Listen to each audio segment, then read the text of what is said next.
Hey, hey. What up? Sup, y'all? Season finale. It's our season finale. Ever since you told me last week that my shoulders were darker than my face, I cannot stop thinking about it. It's literally the rest of your body. I know. It's in your face. So, yeah. Like, look at your chest. I mean, I feel like it's not like it's like a whole different body, but it's rather, It is. It is rather dark.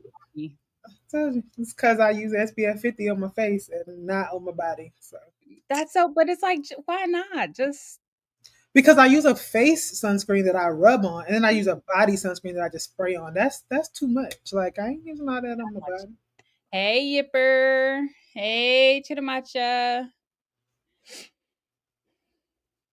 I use like a SPF 100. But also, you don't be like I go like this week. I went for a 9 mile walk, so I was in the sun for 2.5 hours.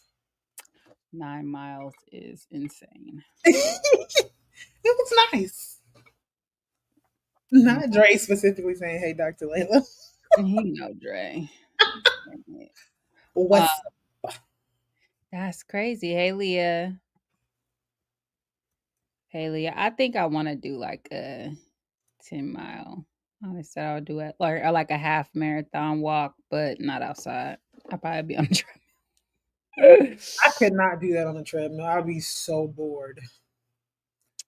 Yeah, I could do the boardwalk. It depends. It just if it's too humid, I just cannot even live my life that way. Listen, walking to the grocery store this morning, it's about a mile walk to the grocery store. It was so humid this morning. I had a little face towel with me walking because I was like, "Oof, good lord." Mm-mm. James, shut up. It's not too much cardio. Hush your mouth. And Hush your and and it's not even the amount of cardio. It's cardio like it's how high your heart rate elevates. So like if you're doing like even walking, it's cardio that doesn't like do the type that trigger like your appetite hormones and that type of thing. mouth. That's why I don't run. Hmm. Nice little consistent walk. I definitely run, but and do the stair step and all that stuff. But walking is good, and then incline walking especially too. Once I said I'm the aunt that keeps a sweat rag on me at all times now. Got to, I got to. mean, it's sweat rag season.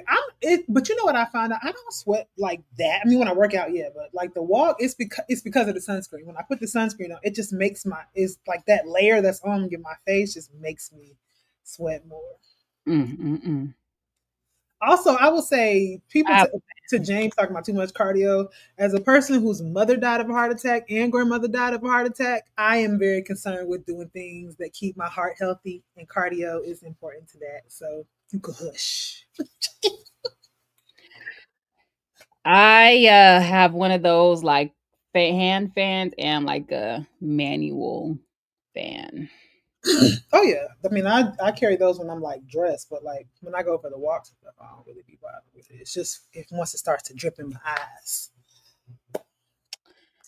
Leah, they had this one sunscreen that I really liked that was actually a powder sunscreen that you brush on that did not leave a white cast. I think and I was not able to find I like after one summer I was not able to find it again. I think it was either like Dr. Brand or Dr. Jart, one of those things.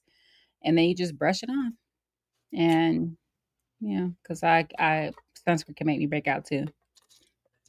I saw. I don't use Black Girl sunscreen, but I have been looking into using it. I use Naturium's sunscreen actually. Their tinted sunscreen. I like it. It Mm. does the trick. I use Neutrogena.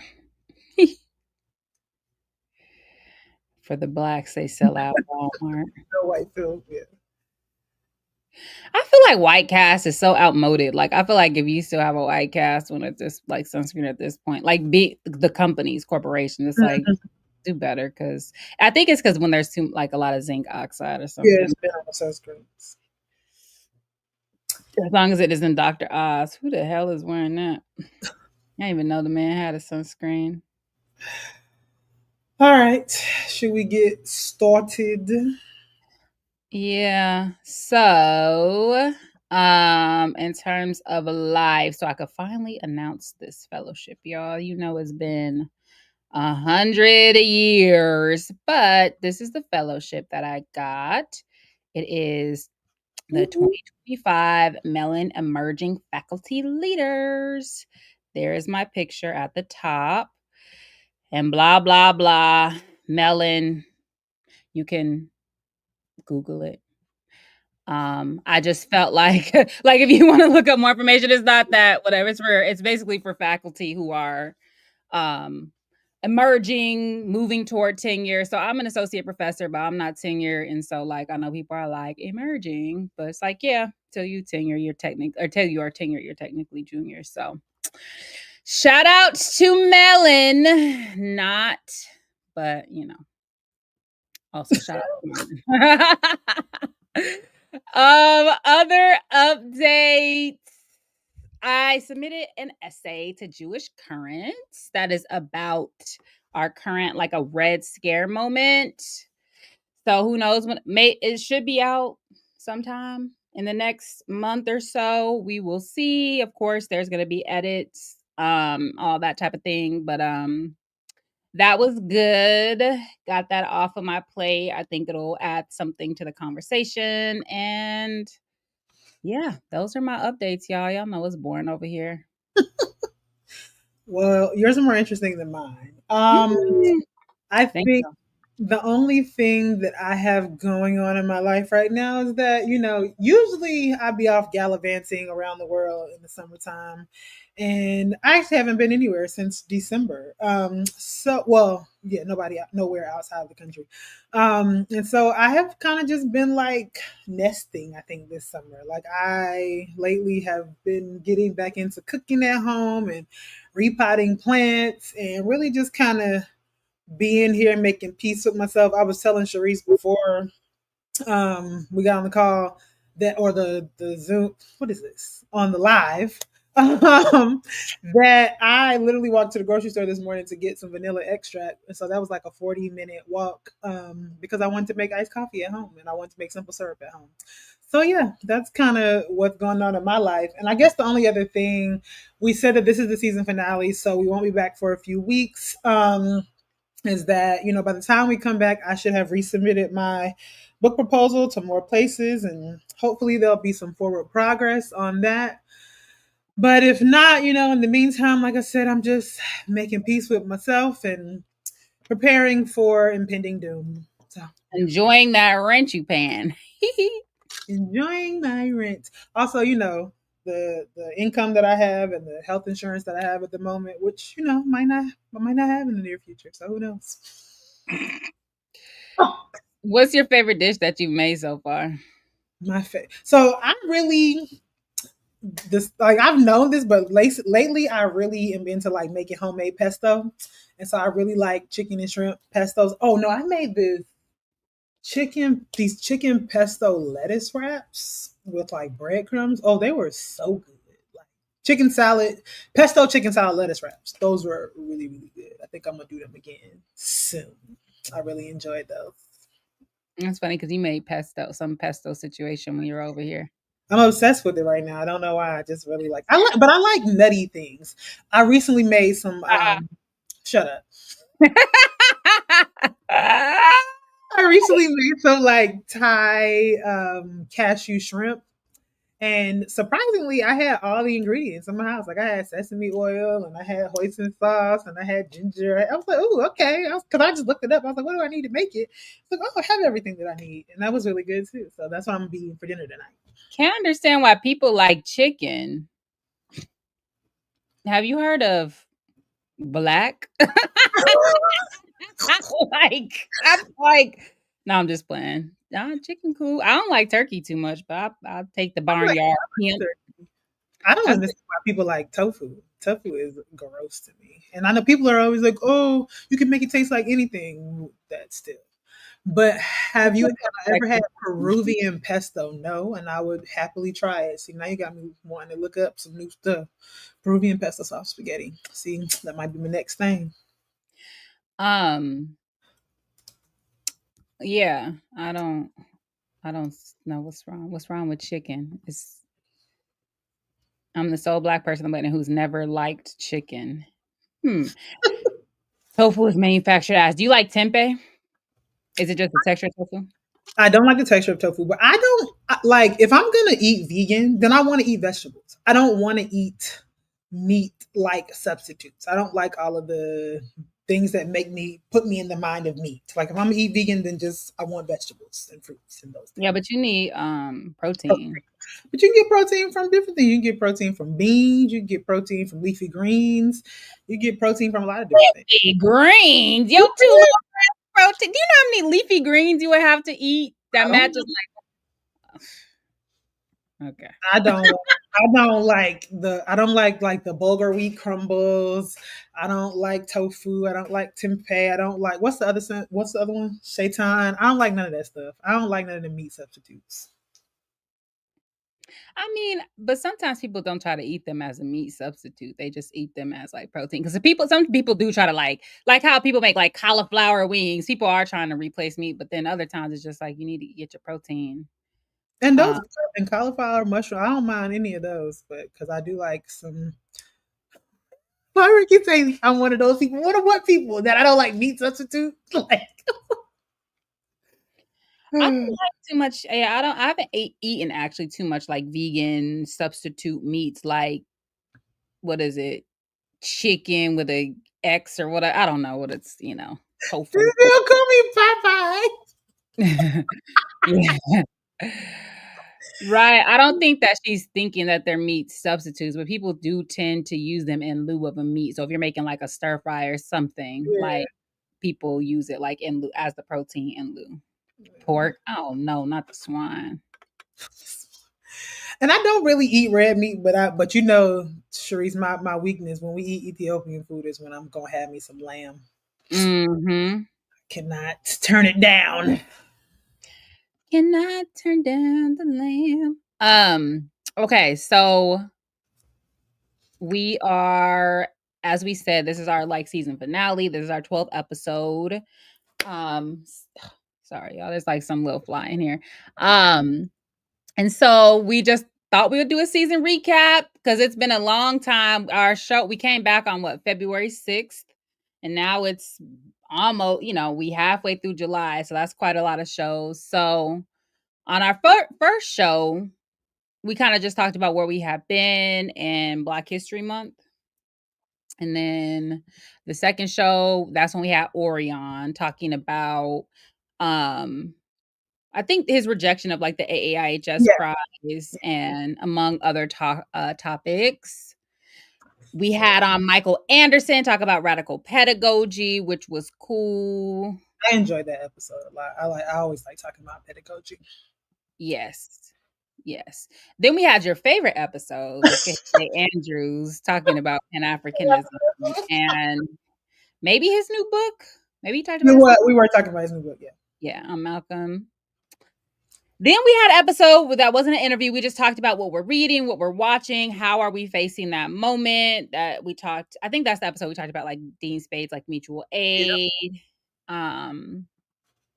etc. And then we had on Khadija talking about fetus on a dirt road.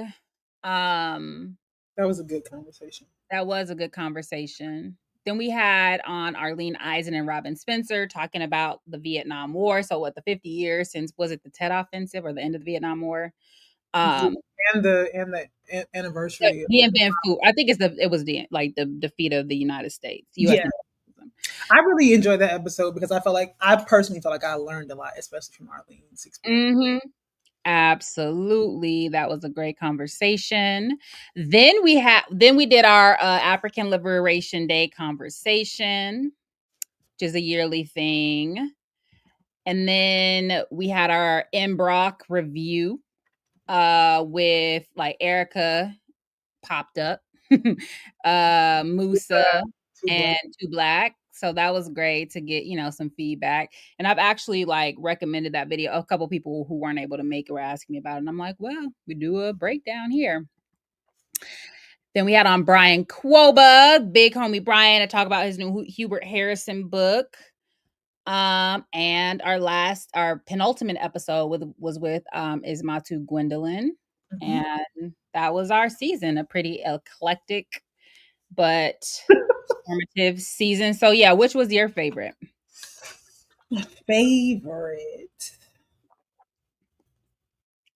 I mean, I don't know. I think favorites are favorite for different reasons. So, like, I Mhm, enjoyed the Mbrock episode because mhm, I felt one that was the one episode we've done this season where we were physically in the same space, and I feel like those episodes are always. I don't know.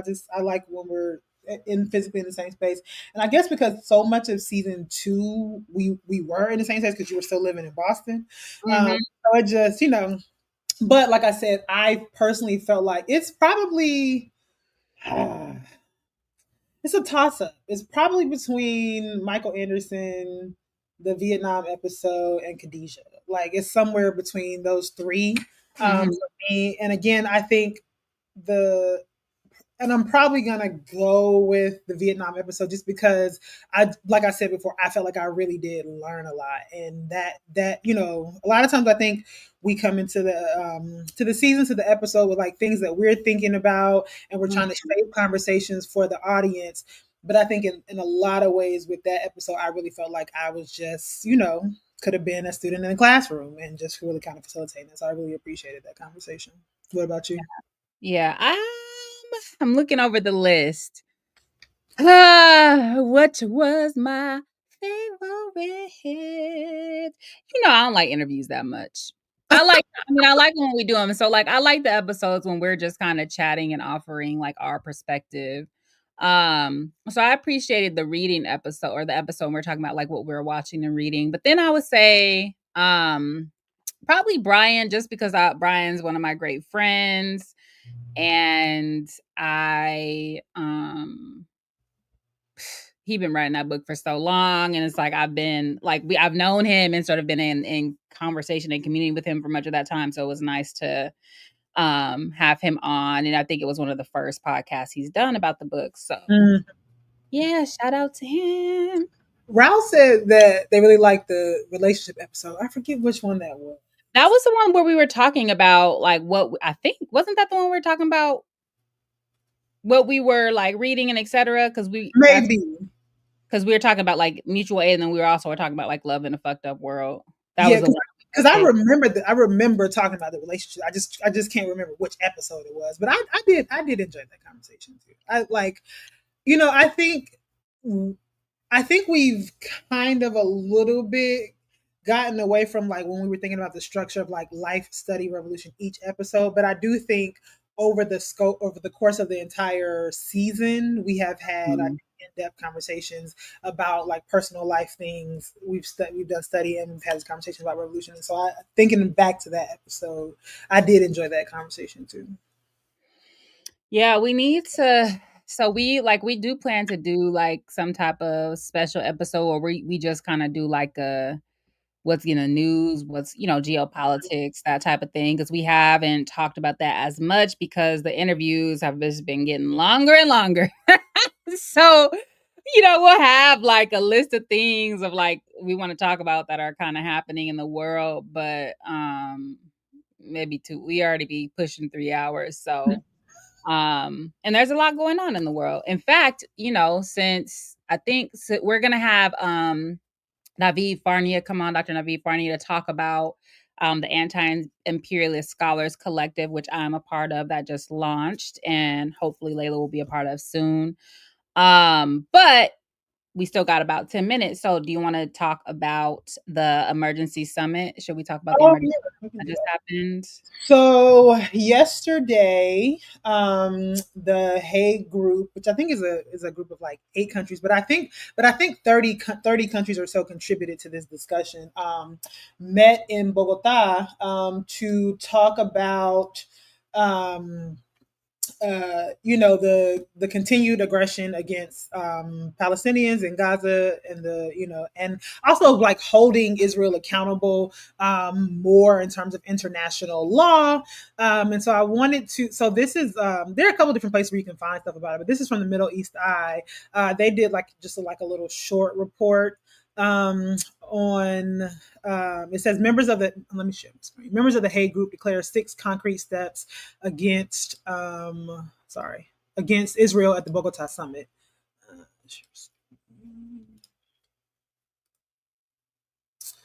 Uh, okay, so it's pretty short. We can read it. A coalition of states from around the world gathering in Bogota on Wednesday agreed to implement 6 measures to stop Israel's onslaught on Gaza and prevent violations of international law. The announcement came as part of an emergency summit in the Colombian capital, co hosted by the governments of Colombia and South Africa as co chairs of the Hague Group to coordinate diplomatic and legal action to counter what they described as a climate of impunity enabled by Israel and its powerful allies. The Hague Group is currently a bloc of 8 states, launched on the 31st of January in the eponymous Dutch city, with the stated goal of holding Israel accountable under international law. The conference brought together more than 30 states that included Algeria, Bolivia, Botswana, Brazil, Chile, China.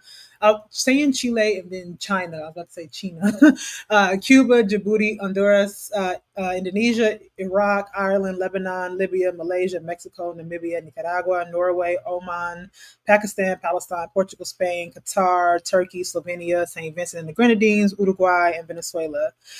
We came to Bogota to make history, and we did, said President Gustavo Petro of Colombia. Together, we have begun the work of ending the era of impunity. These measures show that we will no longer allow international law to be treated as optional or Palestinian life as disposable.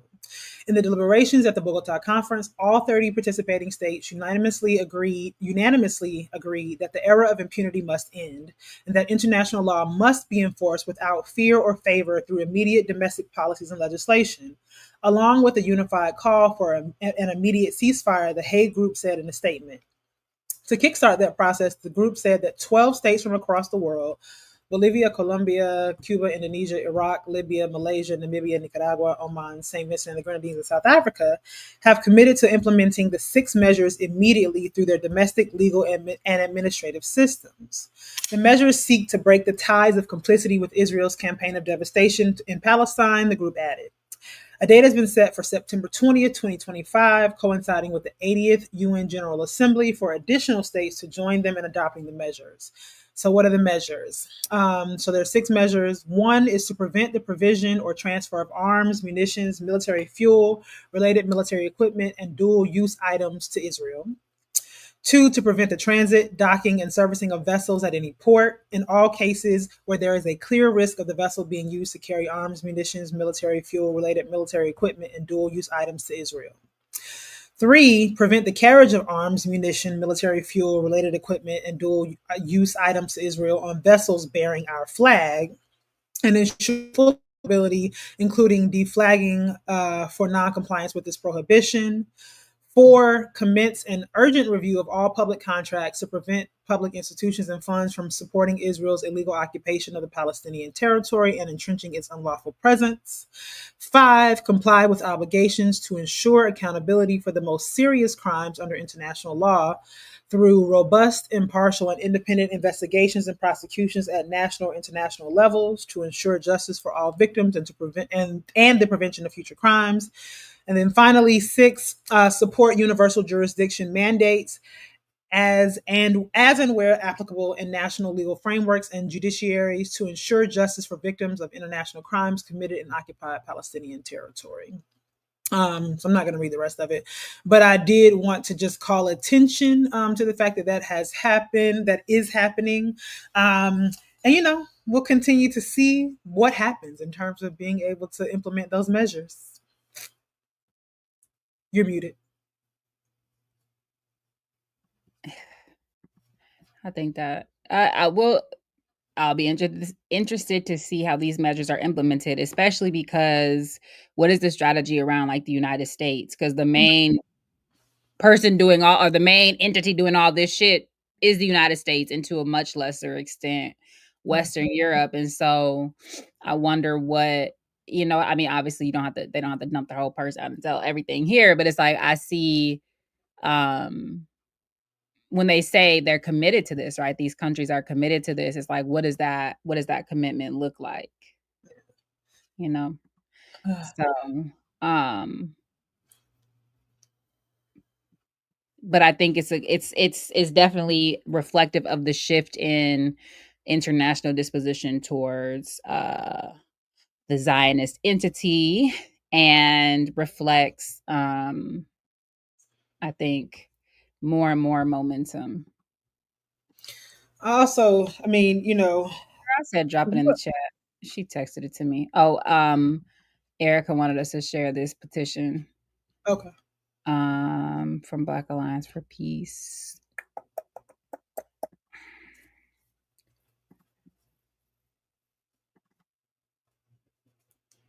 Okay. The United States has become, basically the petition is from the Black Alliance for Peace and the North South Project for People Centered Human Rights. Um, the United States has become dangerous for members of the global community, and specifically for non-white, non-European people. The world is witnessing massive violation of human rights and the Constitution of the United States as mass agents using unmarked vehicles raid workplaces, homes, and places of public assembly to incarcerate and disappear Black, Brown, and Indigenous people, and in too many cases, denying them legal representation and basic information as to the whereabouts and well-being to their families and attorneys.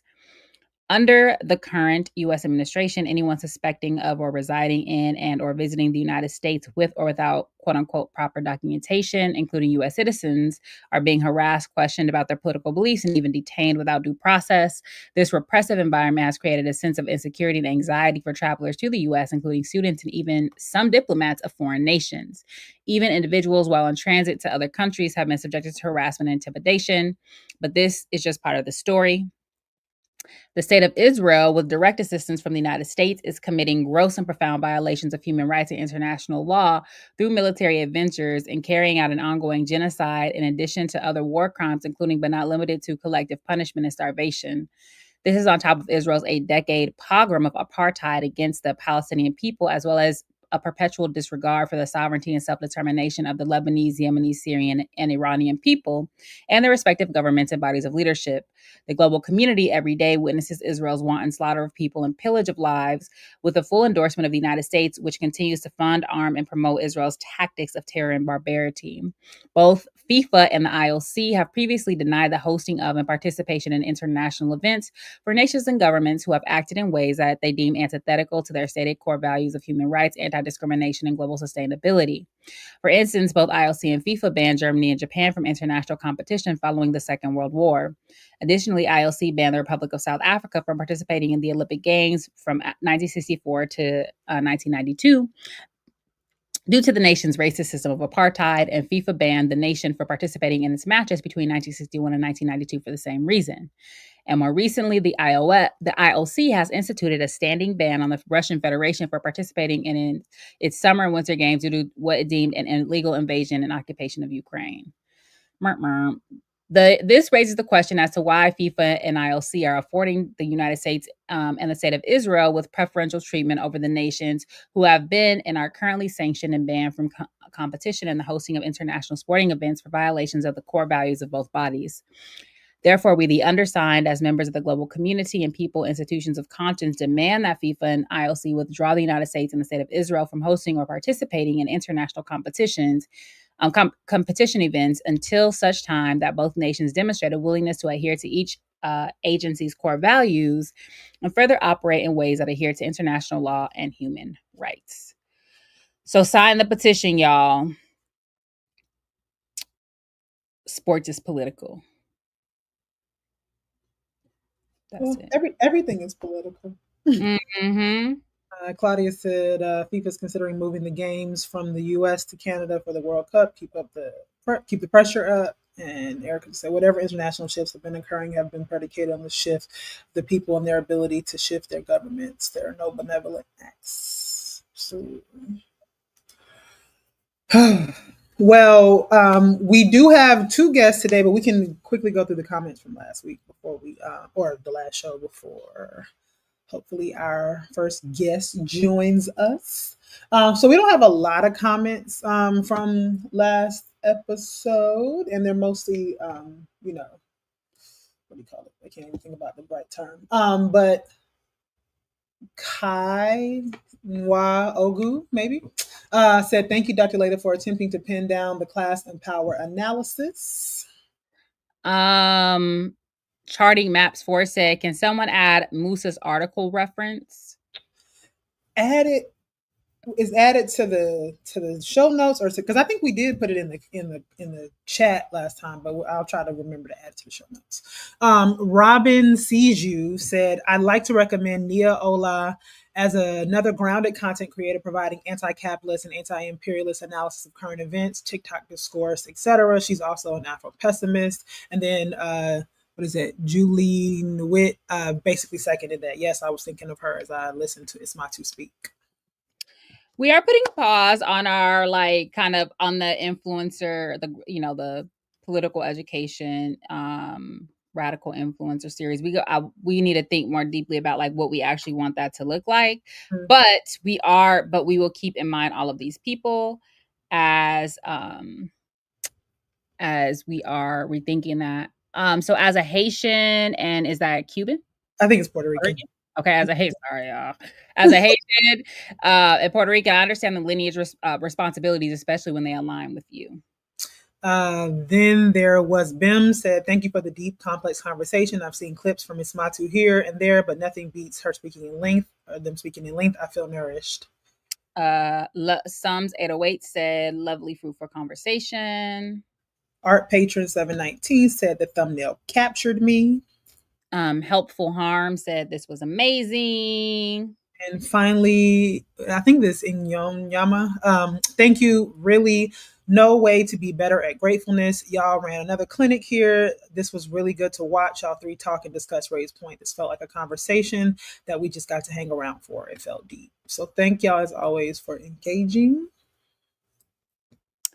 All right. No, my eyes went wide open because the Afro pessimist thing. Y'all know what I'm talking about. Y'all know why. Quit being messy. Yeah. Okay. So Navid is here. Let us welcome to the stage. Hey, Dr. Farnia. How you doing? Hello, how are you all doing? Good. I think you're like maybe the second or third non-black person we've had on here. So Third, I because feel to be a Arlene and now Navid. oh yeah. So you're not quite like Little Rock Nine, but you like the motherfuckers, the Boston busing people in the 80s or something. Integration. All right. So David is here to talk about this amazing new collective that has just launched, the Anti-Imperialist Scholars Collective. We'll pull up the website. But quickly, Navid Farnia is a scholar of African American studies at Wayne State University. His research broadly explores the relationship between racial oppression in the United States and U.S. imperialism, with the focus on revolutionary movements and counter-revolutionary responses. His book manuscript, National Liberation in an Imperialist World, Race, Counter-Revolution, and the United States, traces the U.S. national security state's evolution by examining how U.S. officials responded to national liberation movements at home and abroad from the 1950s to 1980s. He has also written on the impact of economic sanctions imposed by the United States on third world countries, the emergence of a multipolar world, the South African liberation leader Chris Hani, and the regional dynamics of the Palestinian liberation struggle. So welcome, Navid. Thank you all for having me on your stream, on your show. Really excited to be here and excited to talk about our new collective. Hey. Thanks for being here. Yeah. All right, so let's just start there. Can you tell us what the Anti-Imperialist Scholars Collective is and how it came together? Yeah, absolutely. So the Anti-Imperialist Scholars Collective, or ACE, as we call it, is basically a collective of scholars who have come together, sort of to elevate anti-imperialist scholarship and anti-imperialist movements around the world, to challenge specifically U.S.-led imperialism. This is a collective that I would say is kind of years in the making. A lot of us have been sort of navigating our own spaces, intellectual spaces, as individual scholars, having to push up and push back against some of the sort of liberal bourgeois scholarship that exists in our departments and our universities. And so, this is kind of, it's a lot, it gives us a lot more collective power to come together to be able to build this anti-imperialist project on an intellectual level, particularly in the West, and build lines of solidarity, both here in the West and around the world, in the global South/third world. So that's kind of how we came together. And then I think as you showed on the website, we have a set of principles of unity that sort of are guidelines that bring us together, principles that bring us together, including, for example, the notion that U.S.-led imperialism is the primary contradiction in the modern world system. And we talk in detail about each of these principles as well. But I also want to also highlight that our second point, that we support national liberation, anti-imperialist internationalism, and revolutionary socialism. Right. So specifically, we support all forms of anti-imperialistic resistance, up to and including armed struggle, which is the method of resistance that most often highlights the contradictions of U.S. imperialism, U.S.-led imperialism. So, so that's kind of what we are, and what has brought us together. Yeah. Okay. All right. I was just trying to scroll through it a little bit. So, as we continue to sort of talk about it, I know there is a Twitter thread that I don't know if you want to talk through. I can pull that up. But then also I wanted to hear you talk a little bit more about, who are some of the members of the group, and what are some of the disciplines represented. So you can address it how you'd like to. So I can go to the Twitter thread to talk more about that. Okay, you got it. Sure. Yeah. So we launched the website and the Twitter account and the Instagram account today. The Twitter thread kind of highlights our principles of unity, what we represent, what we believe in, as a sort of political and ideological grounding. And so and again, it's it speaks to the principles of unity. And then in terms of our members, and the disciplines that we work in, I would say, for example, Sharice and I are both in Black Studies, so we have a strong representation in Black Studies, I would say. We have scholars who do work in Native American Indigenous Studies. We also we have scholars who do work focused here in the United States, but also I think what makes us, what makes our group pretty very sort of strong and ideologically is also that we have group members who focus around the world, right? So we have a strong group of members who do work on Africa, the Latin America and the Caribbean, and then also we have a large group who does work on West Asia. So I mean, I think that's our greatest strength, is that we're not just internationalist in our ideology, but also in terms of the sort of the methods that we employ and the sort of scope of our analysis. And then in terms of, I guess, so-called traditional disciplines, we have folks who do work in history, political science, we have legal scholars, anthropology, economics, particularly folks who do work in political economy. So, but again, speaking to the importance of an internationalist analysis, an analysis that supports national liberation and anti-imperialist revolutionary movements. So let me ask you this question. Do you condemn Chinese social imperialism and Russian imperialism also? Or are you an anti-Western chauvinist? I appreciate that question. So we don't view the Russian, what's going on with Russia and the war in Ukraine as a we view it as an imperialist war, but we view it as a NATO imperialist war, not as a quote unquote Russian imperialist war.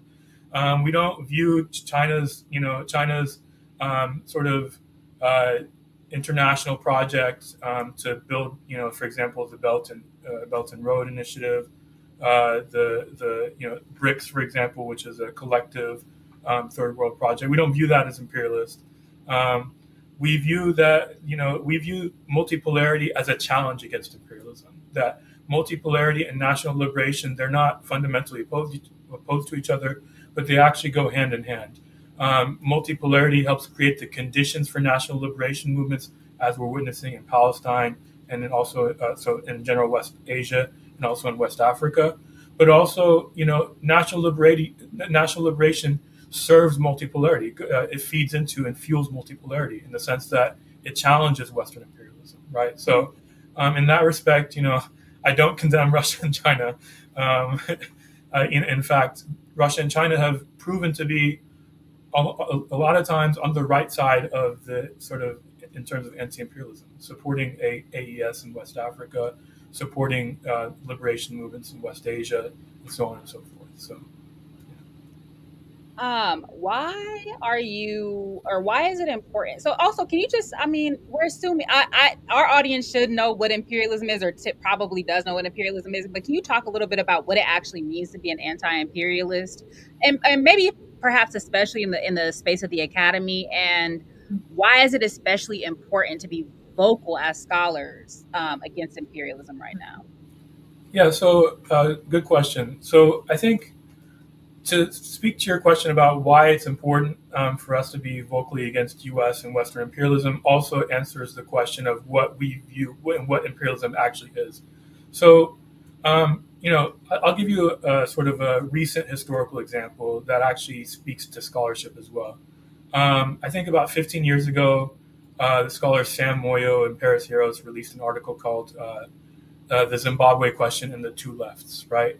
And in the article, they talk about the national left that exists within Zimbabwe and also the international left, the so-called international left. And I'll explain why I say so-called. So the national left believes that what's happening in Zimbabwe is a function of imperialism, right? That what the fundamental issue that is impeding Zimbabwean society from moving forward is has been the sanctions that were imposed against Zimbabwe by the West, right? I mean, those sanctions were imposed after Zimbabwe embarked on a land reform program to expropriate the land from the white settlers in the country and distribute it to the black farmers, right? This made the United States and the European countries upset, and they imposed sanctions on Zimbabwe, right? And those sanctions ravaged Zimbabwe's economy. So the national left in Zimbabwe fought against this and believes that the primary contradiction is this fundamental issue. The international left talks about, so-called authoritarianism within Zimbabwe, highlighting, for example, the Mugabe government or whatever, and the authoritarian government that existed under Mugabe, right? Oftentimes, really repeating the same dictates that the imperialists themselves promulgated, right? So we like if you're repeating the same lines that the imperialists are using, then you're not an anti-imperialist, right? Like that's not what anti-imperialist is. Anti-imperialist is understanding the conditions that lead to the sort of gap in development versus underdevelopment in terms of uh, feeding global white supremacy and the white world order, and at the same time exploiting the labor and extracting the wealth of global South populations, including here in the U.S. Right?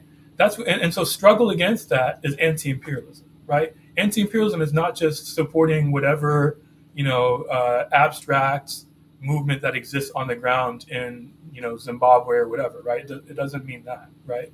And so that's kind of what we do. We support national liberation struggles against imperialism, right?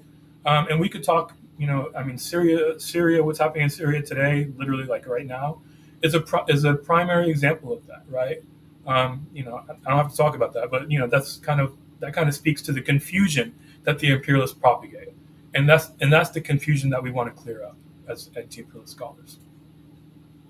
I want to ask a different kind of question. I'm thinking, so the collective is obviously it's a collective of scholars, and the academy is this like increasing site of terrain, particularly in this moment. Um, and we're at a moment where some of us may or may not continue to have the academy as a site of struggle, and so I wonder in what ways the anti-imperialist collective is thinking about the work as scholars who many of whom do have academic appointments right now, but what it might look like, one, to continue to support ourselves as we face that potentially not being thing, but not just in terms of like saving our jobs, right? But saving the spirit, right? Why it's important to be engaging intellectually in sort of studying anti-imperialism and how we continue to make the products of our study available to our students, to people out in the world. Like, I wonder in what ways is the Anti-Imperialist Collective thinking about those kinds of things. Yeah, no, I appreciate that question because we have, I mean, obviously there are many scholars here in the U.S. And in the West in general who have been under attack, right? Including scholars within our own collective, frankly. So part of the discussions that we've had is to think about what kinds of, for example, defense work that we can do as scholars to come to sort of to galvanize around each other and make sure that we defend ourselves and to defend our jobs as well, right? Because if we don't have jobs, then we can't do the work that you're outlining. So in that respect, we've had a lot of conversations, and it's also a developing project and sort of a product of, or I should say, an issue of conversation that we're going to continue to have as several folks within our collective, but also importantly outside the collective, experience this kind of repression. Not only, I should say, faculty, but students, right? Grad students, undergraduate students, right? So what can we do to support those students, and what kind of what does our, on an ideological level, what does our anti-imperialist analysis do in service of that as well? So I appreciate that question. So anything else that you want to share about ACE, or about the sort of work that ACE is doing currently, and also gearing up to do more of? Yeah, I mean, I can just say quickly that you all shared the website. So for anybody who's watching, please go to our website, anti-imperialists.com. That's anti-imperialist.com. You can see our principles of unity in greater detail. You can see our first sort of issue of blog posts, and you can read those. Our goal is to have a batch of blog posts coming out every month. So this was the first batch that was released today, including several articles on Syria, several articles on Palestine, articles on like the Imperialist University, right? Things like that. So we want to sort of amplify this kind of writing and scholarship and work. And if you all are interested, please do sign up for the newsletter so you can get notifications regarding that. And then please follow us on social media, right? So we're on Twitter/X, and also on Instagram, and on both pages, our handle is pen and machete, all one thing, right? Pen and machete. So that's kind of the sort of nitty gritty stuff in terms of what we're doing. In terms of what we're going to do moving forward, we've discussed workshops, we've discussed perhaps a conference. I don't want to get ahead of myself and like put things out there that aren't actually going to happen, but these are the things that we've discussed. We're going to expand our membership, which is going to be a major boon for the things that we want to do moving forward. And yeah, I mean, we're excited to add new members. We're excited to put out new scholarship, and we're gonna, we meet regularly. We do internal workshops and things like that to sharpen our analysis. So that's kind of what we're looking at. Yeah. You can also subscribe to the newsletter on antiimperialist.com. If you scroll all the way down on the About page, you can sign up for the newsletter, which I think it just sends like the blog posts directly to your inbox.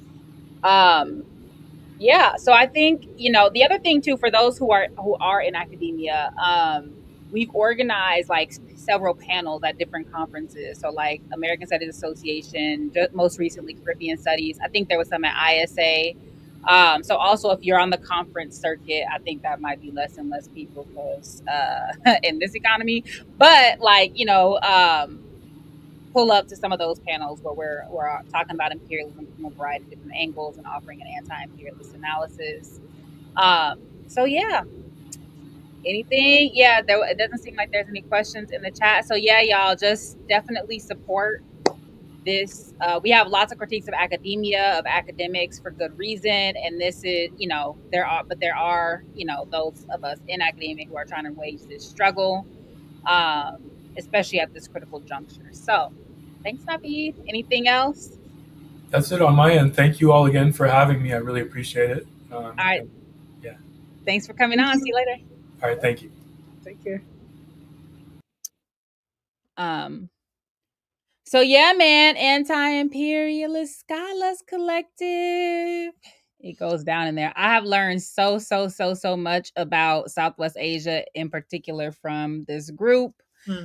Um, hopefully, if you all read any sampling of the blog posts that are up, you will learn so much about what's happening in Syria and Lebanon and Palestine. There's just all kinds of there's something for everybody. So definitely check it out. Have y'all thought about particular ways of engaging students with it too, or like non? Yeah, so when we like do our next wave of members, we definitely want to have like graduate student members. And I think, because this is like scholars, like we might, as capacity builds and, have maybe like some, not freedom schools, but class, like different types of workshops, classes for students and graduate students, putting together like syllabi or even just units of syllabi that we can teach, like that type of thing. Yeah, so but it's only a handful of us, and this is like we're not trying to super expand, right? Or Mhm. franchise. So that's also like that's something else that we have to talk about. It's like, how are we gonna bring in new members? And how do we want to bridge sort of like actually like, because part of it to me is like something that radical, revolutionary, whatever academics can do is like, because we're so critical of academia, is um turn our attention elsewhere. Mm. When I think especially now, like having institutions Mm. and forms of connection in academia proper, as we're like, doing battling all sorts of shit, is actually really important. And so I think that that's something that I really want us to also think about, like being able to do both, and is like creating these, I don't even know what to call them. I'm not gonna say undercommons because I don't want to get slapped. But like, creating these like spaces that we could do this work, and not do it like hunched up in the fucking corner like a troll, but actually like, Yeah. no, yeah, No, because I for all of the black and shit talking that academia gets, it is like Ricky just said, it is a side of, it's just what do you call, a side of struggle that we don't like, we can't afford to give up. It actually it is an important space. Both in terms of knowledge production, but also in terms of like, the resources. the types of time and space we have to be with one another and think about things that oftentimes people who work, in traditional laboring positions are really quite exhausted to do. And so we Mhm. do have a particular kind of responsibility. And so it's something that I've been thinking about a lot lately, and not just from a personal perspective, but just thinking like, oh, how am I gonna return in the fall and exist with people? Right. Yeah, seriously. But the academia is also a space of like profound resources, Yeah. not even probably primarily monetary resources, but there's just so much like stuff to take and disseminate, to plunder the university, as I heard somewhere, which I really liked that terminology. But would the collective be open to educators beyond the academy for folks in folk school, for example? So this particular collective is primarily for, it's for scholars. It's not just for academics. And so we would be open to like independent scholars, but people like, but educators can include scholars, scholars can include educators, but it's really focused on like kind of like knowledge production, if that makes sense. And so um that is, yeah, so that's the answer to that question. I don't know why that sounded crazy. So yeah, so hopefully this is something, yeah, because there's quite a few people actually, not a quite there's a handful of people in our collective who have been targeted by the U.S. government, who have been some have been in the news. So it's a lot going on. So we're also thinking about like different defense strategies, like what the fuck do we do, you know? So it's a lot for sure.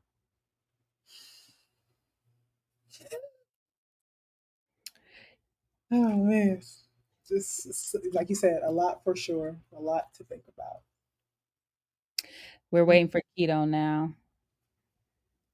Um, one of the things that we're doing is not deciding who can join, but what are like how are we gonna like what are the criteria, like how do we want to have how do we want to toe that line between being discerning but then being not being cliquish. So it's especially because it's going to be primarily people in academia, that's something we really have to be mindful about, that because there's all kinds of people doing all kinds of shit. We see Dr. CBS in the news, should we be worried? No more so than anything else, than you're worried about anybody else. But with me, that can be for any number of reasons. Literally, the thing that I was thinking when I saw that was in the news pertaining to what? Right, because there'd be all kind of shit going on. Oh, Oh, I stopped watching CBS in favor of Dr. CBS. Appreciate you. Um, well, Excitingly, so I'm glad yeah. Denzel's here. Something I forgot to say, y'all, is that I'm gonna be going to Nashville from Sunday to like Thursday for this fascism workshop, and I'm gonna meet up with Denzel, and we going shooting. So I'm I'm so so mad about that because that was supposed to be something we were supposed to do together. Now, I now, know. Listen, now I'm but up. I promise you, I'll come back and share any knowledge I have gained. Denzel, don't be sending me no more DMs because I don't want to talk to you no more now. I'm shooting the big I'm gun. mad. So that should be great. So we really need to we need to take that seriously. So when Navi was saying like, we support national liberation up to including armed struggle, I think that like sort of adjacent to that is like, and I've said this before, in our organizations, we also need to be talking about different strategies up to and including like different types of self-defense. And so like, and taking that seriously, not saying that that's like, I'm not saying this needs to become, what is it, Grand Theft Auto 6 or whatever, but that's something that we do need to be taking serious. So yeah. No, it's something that it's something. Okay, this is like kind of like left field, but it was making me think about the comments about walking being too much, and obviously not trying to lean into any kind of ableist tropes. But I do think a lot about like being on the like the possibility of having to be on the move and being able to like physically move, and that is something that like just thinking about my own relationship with my body over time, like there was a time when I had a very different relationship to my body and wouldn't be able to do a lot of shit, and I think about that a lot, and that those of us who can have our responsibility to be able to do those things and able to support those of us who cannot. Mm-hmm. So not just self-defense as in like shooting guns, martial arts, whatever, but also just being able to, carry food, carry water, move around, like, all those kinds of things. Something I think about a lot too. Yeah, I feel like the other thing too about like health, especially like when it comes to like diet, is like not, like poison ourselves as little as possible. Mm-hmm. So much, especially in this country in particular, so much of what we eat is so incredibly like toxic. Horrible. And so like also just, as much as is possible, how can we care for ourselves in that way?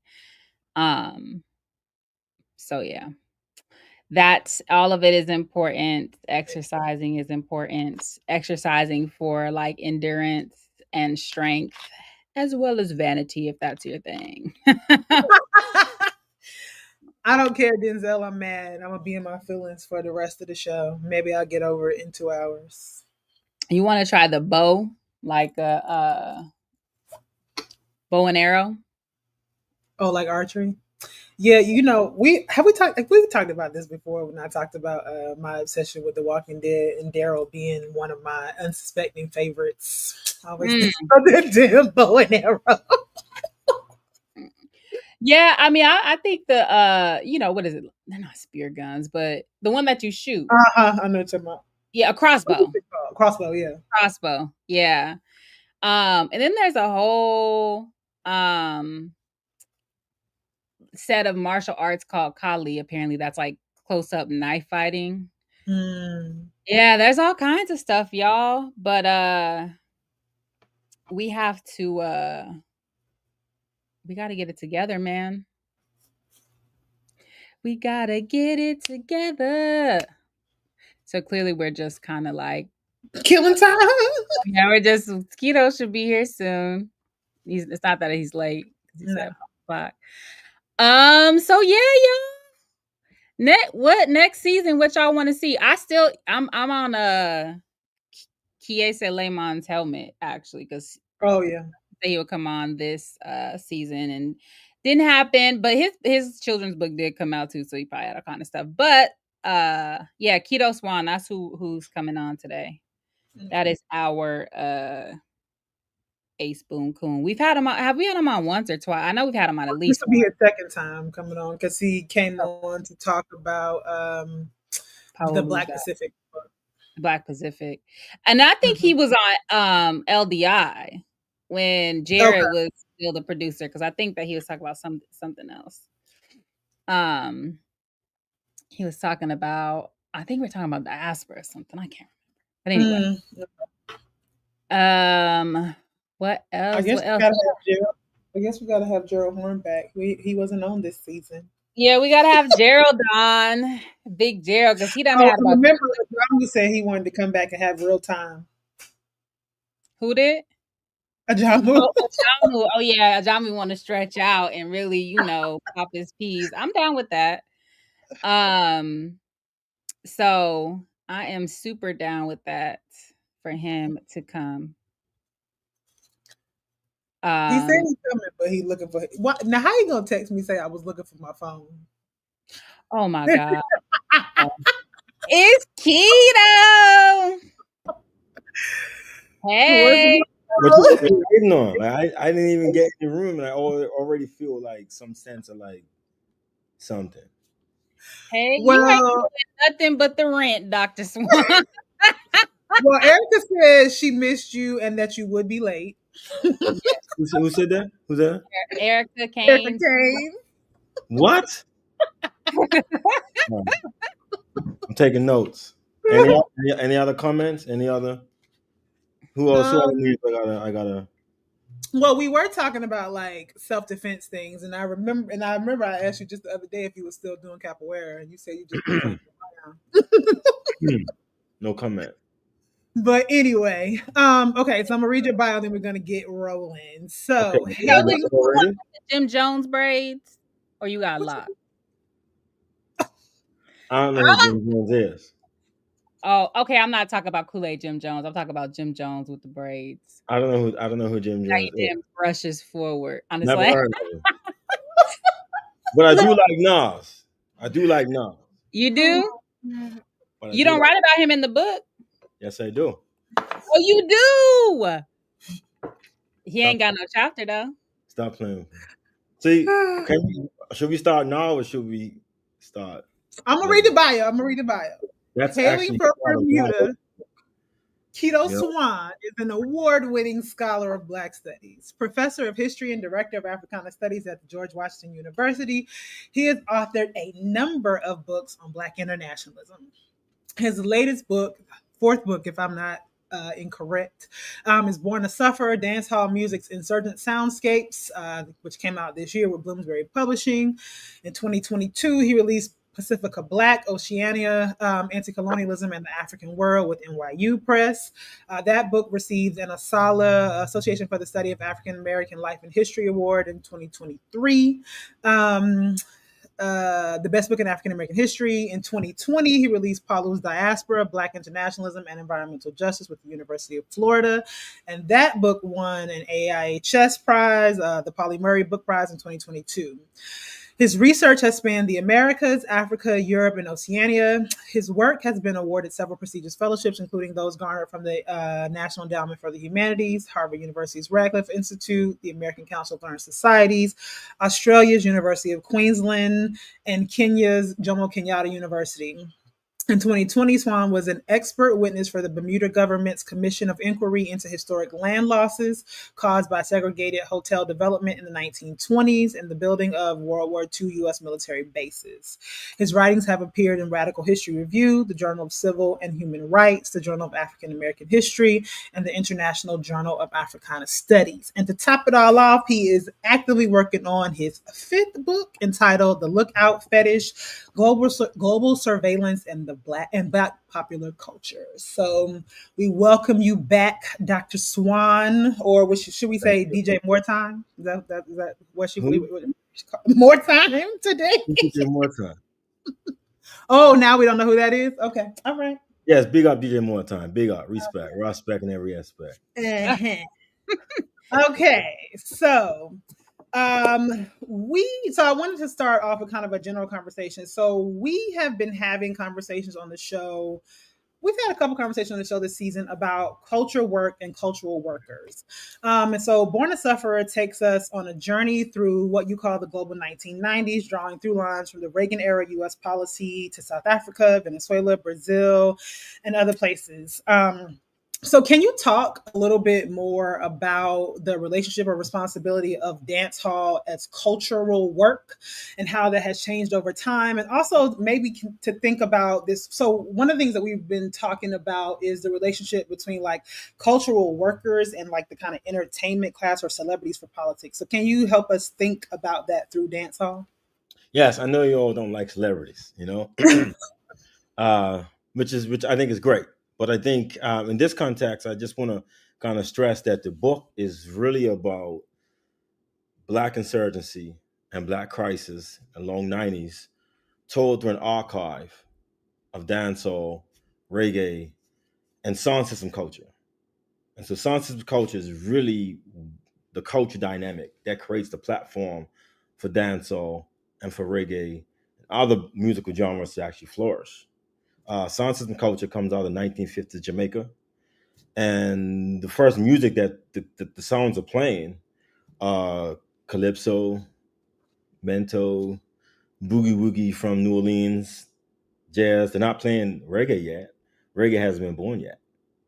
So by the time you get to dancehall, sound system culture is really a foundational innovation that's already ran through ska. Ska is huge for sound system culture. Mento, rocksteady, reggae, and then we get to dancehall as this. I call it a younger sibling of reggae. I grew up seeing, well, most folks would look at reggae as like a parent of dancehall. I kind of argue that dancehall is more like a younger sibling of reggae. Both have the same parents, but dancehall has that younger sibling that's always got to do something that's out of the order or norm, but could get reined in by like where it was born. So reggae is always trying to rein in dancehall, but it really can't because it's really not the parent; it's the older sibling. So dancehall also has a critique of reggae, of like, who are you? You got slackness too. Rasta is important in the story, but if you think about it, Rasta was born in the 1930s. So while we see reggae as the music of Rasta, we have to think about what's the music of Rasta decades before reggae is even born. And that's the parent element, right? And that parent's going to be Rasta's engagement with ska, which ska is fundamentally Nyabingi drumming. So for my story and why it's like a long story, it's also the rhythms that tell the stories of Black politics that existed before dancehall was even born. So dancehall was born into a context of sufferation, which is why, despite its rambunctiousness and how far it gets from like, the music's, I guess, the culture workers' commitment to the community, it can't really go too far because it was born as a sufferer. So for it to really flourish and be reviving, it kind of has to get back to his roots in some sense. So quickly, Quito, when you say the long 1990s, what do you mean? Because you're not talking about 90 to 99, are you? Exactly. No, I'm thinking of it more as an era. So if you think of if you think like we tend to think of dancehall of the 90s as dancehall. Like in the popular imagination, dancehall is 90s dancehall. And we forget that dancehall was born in the late 70s, 80s. So a lot of the rhythms of dancehall were born in these early periods, and the best ones relive. But they always tell stories, and they have names of these stories.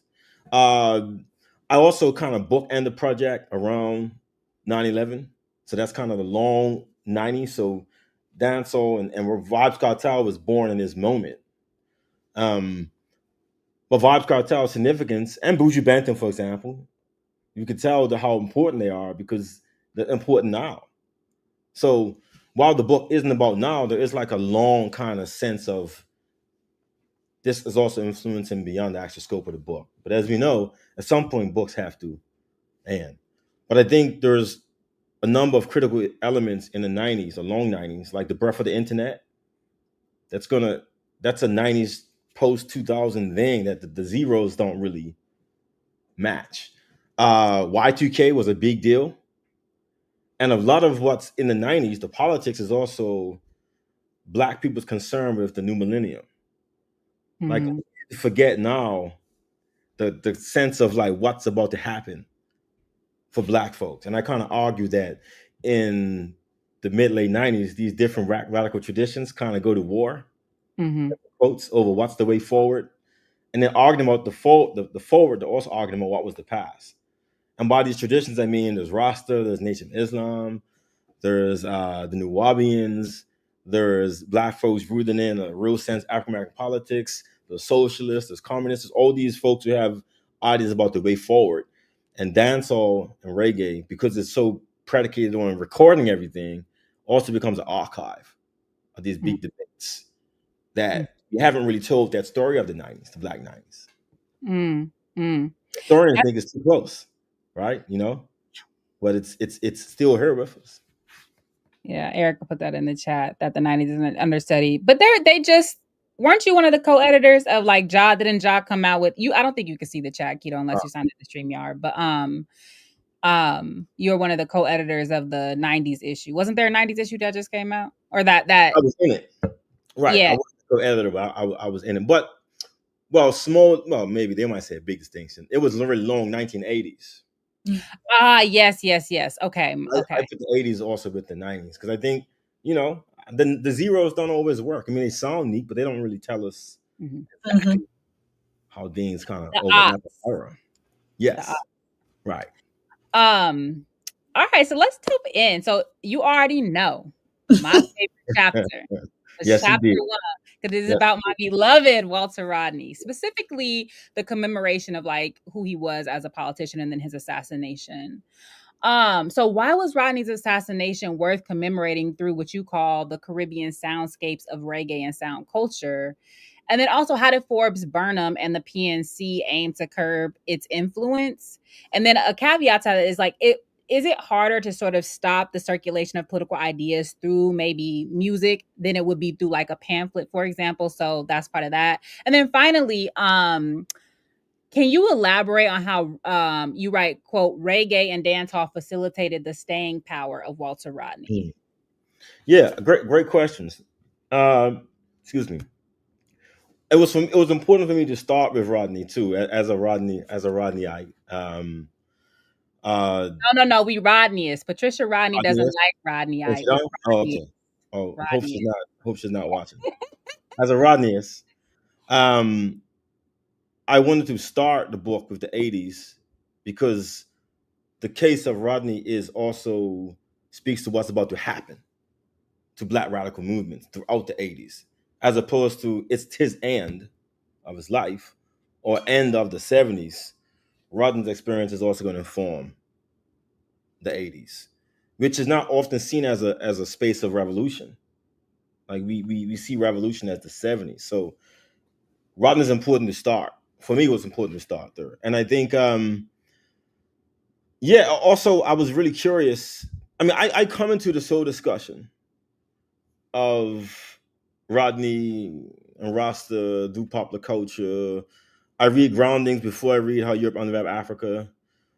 Before I even read that, I'm reading Horace Campbell's Rasta and Resistance while I'm listening to Sizzla and Buju. So for me, these things are also, my method is also tracking my own experiences at the same time.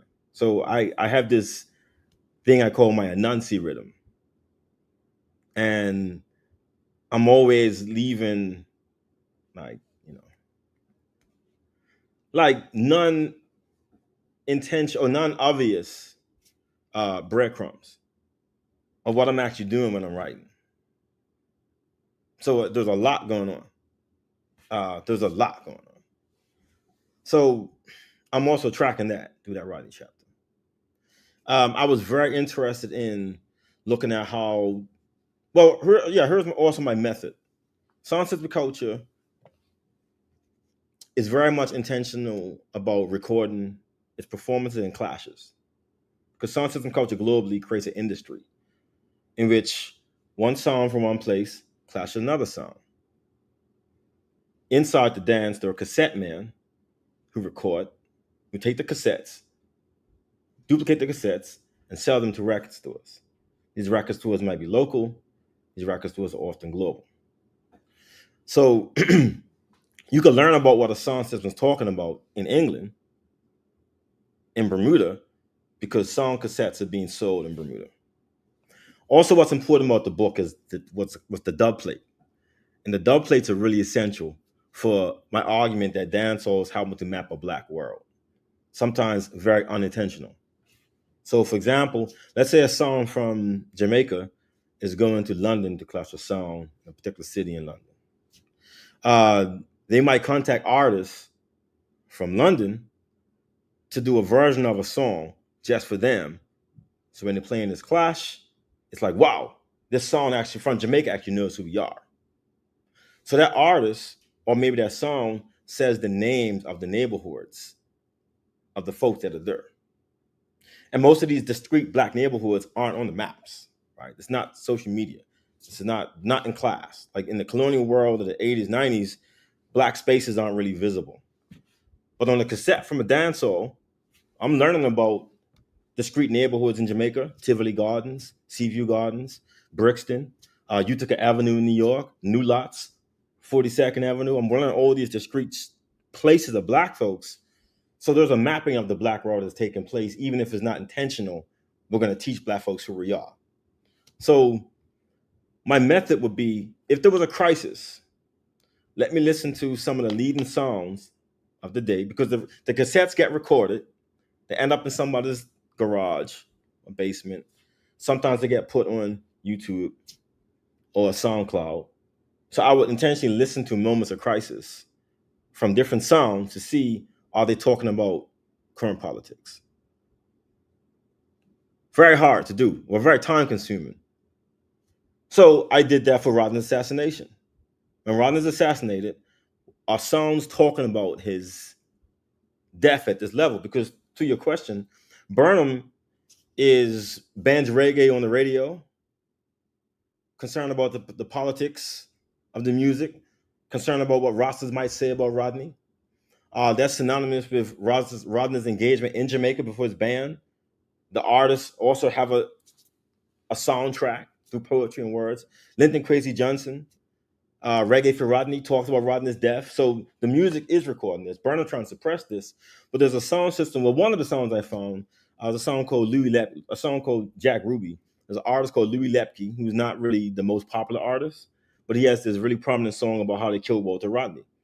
And I found a cassette recording of the song performance of the song that takes place in California in the early 1980s, not even in Jamaica. So Rodney's death and why it's important is being promoted through these kind of subaltern ways through sound system culture. And that's why it matters, because the state can't always track this type of broadcasting of black radical politics. So you keep using this term. You said cassette? Yes. The fuck is that? I'm just like, Right. a relic from a whole nother. What the hell is wrong with you? You don't see a cassette these days. And if you don't see a cassette, you don't see a cassette player. I mean, we don't even see CDs, you know? Yeah. Well, I will say that having grown up in the U.S. South, I am not a person that is like the biggest dance hall fan, and part of that also had to do with a lot. I think a lot of what came to us is the kind of like dominantly misogynistic. And often, homophobic kind of rhetoric as well too. And so I know you spend time in the book trying to think about some of the anti-queer or particular kind of gendered ways that dance hall engages, right? And so in chapter 8 specifically, you explore archetypes of Black womanhood. But it's also, you explore it too through this like interesting relationship to Africa, and because I think I can't talk. The title of the chapter is Mrs. Africa, and you're kind of playing on, like, you both talk about like missing Africa, like as in like passing it, but also like in relationship to like this trope of Mama Africa, and a particular kind of like idealized maternal view of womanhood. And so I wanted to hear you kind of talk more about how you're kind of reconciling these kind of patriarchal, misogynistic, anti-queer kind of lyrics and readings of dance hall with what you talk about as the kind of Black internationalist and like politically liberatory potential of dance hall that you're trying to map out in the book. Yeah, thank you for that. So I have an interesting relationship to my writing these days. And so sometimes I have conversations with my chapters. So this was the conversation. I said, look, man, I'm gonna ask a whole lot of you. Like, it's a lot of ideas. Can you handle it? Because I don't know if it's a lot. Chapter said, let's run it. I think I try to do a lot in that chapter. A lot. Maybe too much in that chapter. So yes, you're absolutely right. There is Mrs. Africa in terms of the emotionally missing. That's the garnet silk. Hello, Mama Africa. How are you? Feeling fine. Hope you are too. It's also about, once again, what's the Black world thinking about?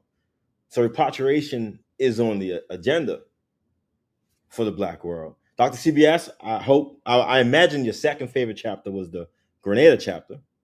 You already know. You already know. So by the 90s, right, Grenada is no longer seen as this promised land of social revolution after this invasion. Like, that's this, it hurts. It hurt writing that chapter. That chapter, that for me was a painful. Both those, the Rodney and Grenada chapters are really painful. So by the 90s, the promised lands, what's the promised lands? It's not just Ethiopia, right? It's a Ghana. Is it Tanzania? Is it Egypt? Is it where are we going? Where are we trying to go? So it also, on one hand, is an ode that Africa's still important for the Black world. It's not a forgotten theme. And I know, Layla, your work on Pan-Africanism is kind of also invokes those kind of more contemporary ideas. So there's that. There definitely is Mama Africa. There's definitely in the trope of reggae, the ideal woman is Mama Africa. Head wrap, fully clothed, nurturer, biological mother. That's the trope. Dancehall, obviously these are generalizations, but they are still rooted in real ideals of music. Dancehall is more open in terms of, I introduced the trope around the Black Cinderella, who comes out of a dancehall music from the early 70s. Also, Sister Carol has songs where she describes herself as being a Black Cinderella who didn't have a fairy godmother. So it's about political economy, but she still buns enough herb and hails Selassie. Like, she talks about being in the ghetto, not being taught about Africa or Garvey, but they teach us about Columbus. It's like this sense of working class woman who, while Lady Saw is love, I love Lady Saw. Most times when artists or when Lady Saw is engaged, it's around her sexuality. due to music. But if you look at Lady Soul's life, she grows up in extreme poverty. She works in these economic zones that are these neo-colonial U.S. corporate Jamaican, patterns, and then she becomes a musician. So her life is bigger than just the lovely songs of sexuality. It's also working class, this real life kind of Black Cinderella that's not a Disney version, but really is a critique of that. So I was also engaging how you miss something, right? Like how you literally miss the target. And in that, I'm engaged in a song by Fela called He Misrode. And He Misrode is about mishaps. The late 90s is also about Black political mishaps, too. Like some of our ventures just don't go right. But we still try in spite of things. It doesn't always work out. So one of the things that don't work out is Peter Tosh, Fela, and the Mighty Sparrow were supposed to have this massive concert together in New York, which was going to be this meeting of reggae, Afrobeat, and calypso. Pure fire. Pure fire. Fela's arrested at the airport. Tosh ends up going to Nigeria, where he meets Fela, and he writes an album. He has an album called Mama Africa. So Mama Africa and He Misrode actually meet. Tosh is stopped, several gunpoint by police, taken to the police station in Nigeria. Finally has to pay a bribe to get out. For him, it's like this could have been Jamaica. Tosh never writes about. He doesn't lose this I guess ideal view of Africa. He kind of just says, yeah, this is Africa, but he still sees Africa as mother. So I'm doing all of that, but I'm also coming back to how much of the chapters are about clashes with the state or Dancehall's reflection of clash with the state. This chapter, I was trying to really talk about some internal conflicts and contradictions. So along the road, artists like Bounty Killer and Beanie Man, they make a big name for themselves and clashing one another, which is kind of very typical or known. But the other side of their clash is between Beanie Man and Capleton and Sizzler and Bounty Killer. And at the root of this clash is questions of gender. And when you're talking about women, are you venerating Mama Africa? And so they argue over this question of gender. And then it gets to the point that Beanie Man is accused of being gay because of his song Sim Simmer. Who's got the keys to my Beamer? How can I make love to a fella in a rush? Pass me the keys to my truck. That song was actually borrowed from Missy Elliott. And then he remixed it. So at the root of that was all these ideas of Africa, motherhood, Mama Africa, dancehall invoking other forms of womanhood, Rastas pulling back and saying it should be this. So that chapter I asked to do a lot. I don't think I totally reconcile these challenges, though. I think I point out that they're there, but I also wanted to make the argument that there's also so much else that also needs to be reconciled as well. Particularly if you think about masculinity and gender, there's a lot more that we can get out of dancehall and reggae. I don't think I totally reconcile that issue. I would say I felt the lack of reconciliation in the chapter, and it like in terms of like, okay, well now what do I think about these things, and I was left still trying to figure that out. And even like I know even when you're talking about gender, you were specifically talking about femininity in that chapter, and then even when you're talking about masculinity, it's particularly in relationship to like sexuality as opposed to particular kinds of maybe positive renderings of Black masculinity that could have come out of dancehall too. So I could feel that. Yeah. I would agree. I agree. This is making me think of like Traore and the ways that like people bring up like his position on like LGBTQ and like this perpetual contradiction, right? Between like, so we talk about like primary, secondary contradictions or whatever, but that, it's messy, like, the politics, but it seems like sort of gender and sexuality are oftentimes a sort of one of the sides of contradiction and struggle for sure. Okay. So Jimmy is going off on Vibes Cartel in the chat. So let's talk about it a little bit. All right. Okay. So the last chapter of the text analyzes Vibes Cartel's focus on Gaza post 9/11. You said that he used the moniker Gaza to refer to his marginalized community of Waterford, Portmore. He also compared the plight of Jamaican garrisons and ghettos to Israel's brutality in Palestine. And you said for him, quote, Gaza is thus both place and a state of mind. When Cartel called for Gaza, he was also calling for revolution, end quote. And then you explain further that, quote, strikingly, Cartel has perhaps engaged Palestine more than any artist since Tosh. In fact, it could be argued that contemporary reggae has largely been silent to the plight of Palestine. Could this be due to the genre's infatuation with the metaphoric biblical Israel as Zion, with the West as Babylon and Ethiopia as the promised land, end quote? So then you also talk about there's the sort of Gaza, so in there like Cartel's Gaza piece, but then also like maybe talk a bit about the Zionism that is embedded in a lot of this music. But then another part to that is like you also talk about the seeming contradiction between Cartel's like skin bleaching and incarceration, and then this radicalism with respect to Gaza. So can you speak more about Cartel's support for Gaza, why it's so important, especially as people like Ziggy Marley vociferously support Israel, and then what are we to make of Cartel's contradictions? Cartel is one of the most complicated artists to come out of the Caribbean. Also one of the most talented. I'll just flat out admit I love Vibes Cartel. Without question. I love Vibes Cartel. I love the folks Cartel clash with, like Movado. Like I love both Movado and Cartel. The way I see these artists, though, there's a much bigger project that's taking place. And this is also why the book is called Born A Sufferah. It's really an ode to Bounty Killer, Born A Sufferah.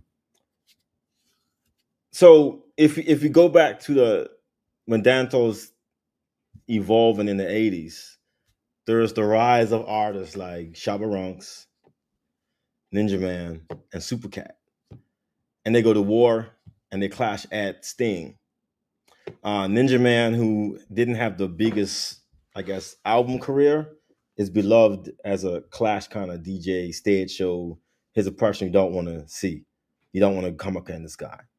Supercat is really important to the story because Supercat has a strong political consciousness that was always there. Supercat does not get rated at all for his social consciousness. And I think that's one thing I tried to accomplish in the book. Particularly Ron's identity as being a ragamuffin.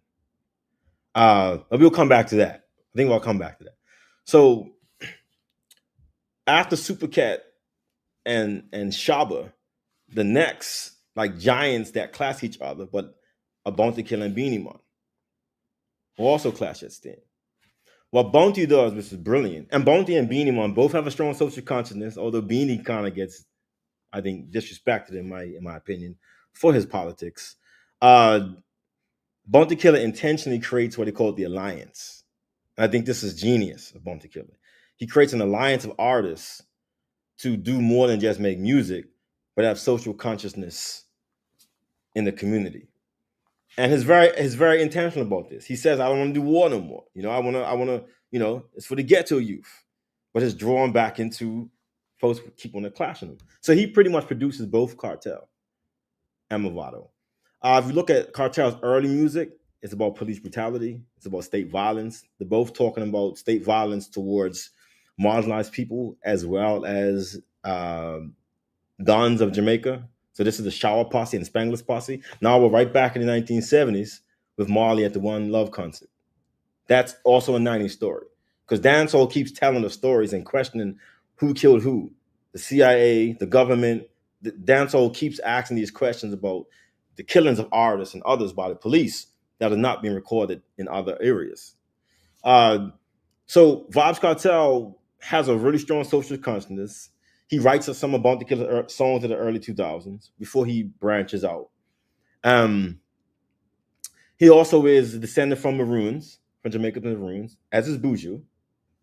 In some ways, he tries to create his own space and is doing what Bounty did, but is always in the context of war. So without Cartel, we wouldn't have popcorn because Cartel brings out popcorn. So Cartel is also bringing out other artists. So one of the questions I had, and I know we're going to get back to Gaza, is what happens when Cartel and Abuju Benton, who were incarcerated for a long period of time, what's the impact of the loss of those two giants in reggae and dancehall and their adjacencies when they're taking out of like the music for almost a decade? So that's why it's a long 90s story. But Cartel is very much tuned into post 9/11 politics. Initially, he has this fascination around, he has radical Islam. So his music is, he hails bin Laden. He does these things lyrically where he compares himself with bin Laden and Taki, and then he has his girlfriend. Like he has this, he's like his streaming all these radicalisms. And this is not a given because Elephant Man is singing "Everybody Afraid to Fly, Feedy Bumming, Bush Not Spirit No Guy, Feedy Bumming," and it's like I don't trust any waphead. So his skirt of like, oh no, like the Orientalist, he has this scary Orientalist thinking. Cartel is leaning in. Cartel is saying I'm bothered than bin Laden. Like that's his thing. There's a particular invasion of Gaza that he tunes into, and this is probably maybe like around 2005, 2006, and that represents a transformation for him. Although I will point out, he's also using Gaza as a reference of violence, metaphorical violence, for his clashes with Movado. So I'm not suggesting that that Cartel is just using Gaza in peace and love. He's also invoking this war in his own battles. And there's a major Sting battle that takes place where he comes out singing about Gaza. Meanwhile, Israel is actually invading Gaza at the start of that concert. So his work around Gaza is kind of a big window into this notion of global Gazas, right? We see this in Brazil. We see this in other places where like marginalized communities see themselves in Gaza in some complicated ways. They don't always add up neatly, but they do exist. Maybe I could play one or two Cartel songs before we sign off. Absolutely. Can you, but before you like we move on, can you talk a little bit about like why the Zionist sort of over like the prevalence of Zionism within some of this music?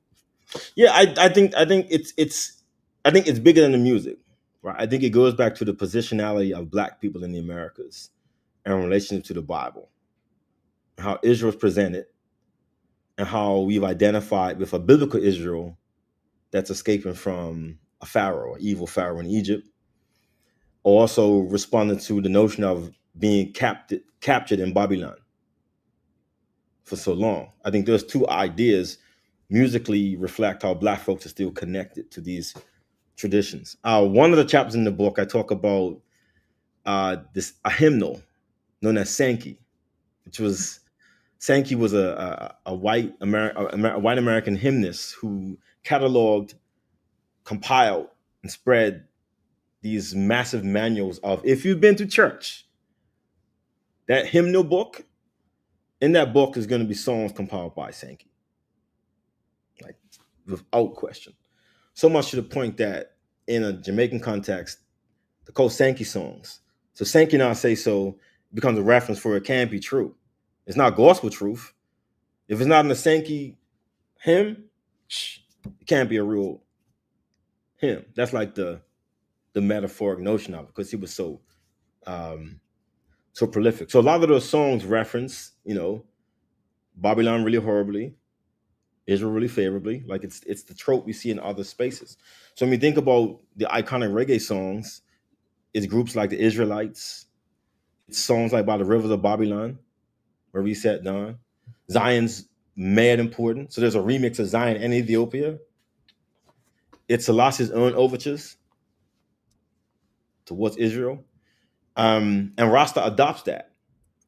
And I think, very, very problematically. Tosh stands out. I mean, there are other dancehall artists who have critiqued. Supercat's one of them. There's not a lot.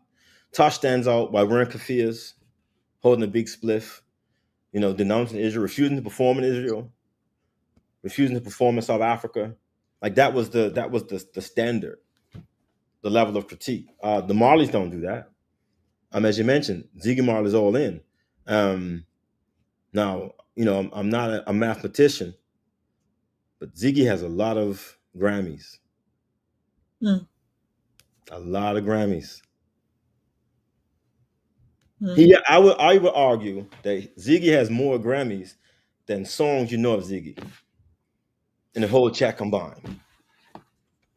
It's probably got more Grammys for albums than the actual songs you could say by Ziggy Marley. That's a whole nother book. It's a whole nother book. But I think something is there. I think something is definitely there. Israel hosts reggae parties in the desert all the time, and they bring artists all the time. A lot of money. But this is why I think like starting where we started in terms of like the distinction between cultural work and like celebrity, I think is really important, because part of what makes Israel have that particular kind of affinity has to do with the particular way Zion is used and referenced linguistically, whether people deeply understand it or not. It's a tag, right? It's a way in, and so it really does matter to think about the responsibility of popular artists to have clear political messaging, as opposed to just particular kind of opportunism that they engage in. You're right, and they're largely silent when it comes to Israel. Yeah.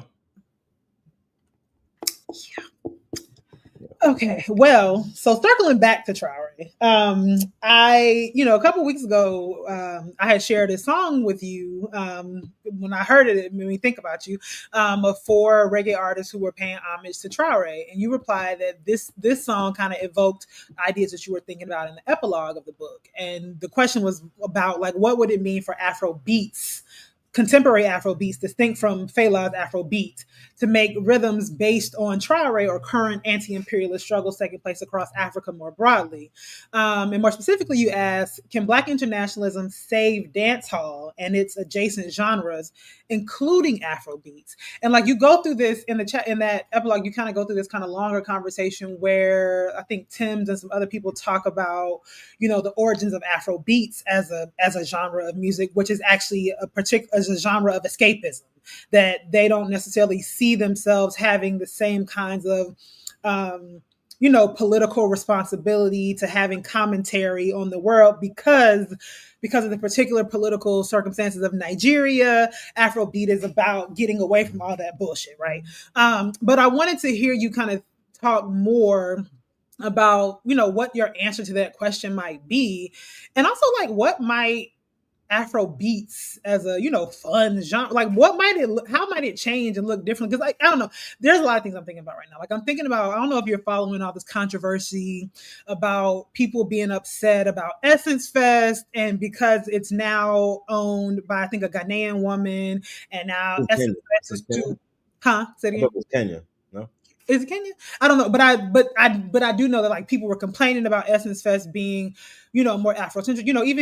Even here being based in Boston, I've even seen these conversations in London where people are upset about the way Afro beats is kind of taking over from like the kind of Caribbean culture of like carnival of like I'm trying to think about what are the other. But just this kind of clash between like Afro beats taking over, and even Afro Nation recently, taking place in fucking Dominican Republic of all places, and even the Portuguese version of it. So I'm wondering like how are you continuing to think about the relationship between dance hall, its adjacent types of music, and their kind of political responsibilities, and in particular in thinking about this moment of anti-imperialist kind of uprisings in Africa? That's a great question. Few things. Number one, I love Afro beats. I love Afrobeat. I was listening to some Fela a few days ago, and I was singing the horn riffs. And I was like, wait a minute, I haven't heard this song in like. Oh wait, can I just interrupt you because people are asking? Can you explain for the audience the distinction between Afrobeat and Afrobeats?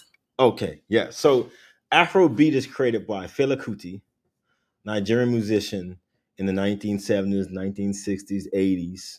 Fela sampled all over the place. You don't know it's being sampled, but it's being sampled. You listen to Nas, because I don't talk about Nas, right? You listen to Nas, Nas is sampling Afro beats. Yassine Bey, like Fela's there. Fela's consistently there. Afro beats is a child of Afrobeat that's much faster, more digitized. And the current version, if you hear Afro beats, is you're usually hearing the child, so to speak. And it comes out of Nigeria. And I love it. I mean, I love African music in general. I love diasporic music in general. And I've always enjoyed the intersections. I've always enjoyed listening to music where I don't understand the words, but I just can feel kind of the rhythms. And that was how I first encountered Fela. I didn't know I could understand Fela. I had this assumption, but I was like, wait a minute. Oh, wow. I understand Fela. That was like transformative. So the context is I love Afrobeats. I just want to make that clear. The broader context of the epilogue. So do I. Allegedly. No, I know. The broader context was a interview that Buju Benton did with Drink Champs. And I love Buju. Like I feel like I could track some of my political transformation through Buju's musical transformation. Like when Buju openly becomes Rasta in the mid 1990s, that's a big moment for the music. But Buju asserted that Afrobeats hadn't given anything back to dancehall, although dancehall gave Afrobeats so much. He was like, reggae was anti-apartheid. Reggae stood up for countries all across the world.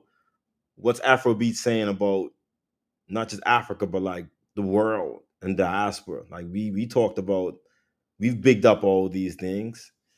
And so he kind of literally cursed out Afrobeat, said it's not doing nothing.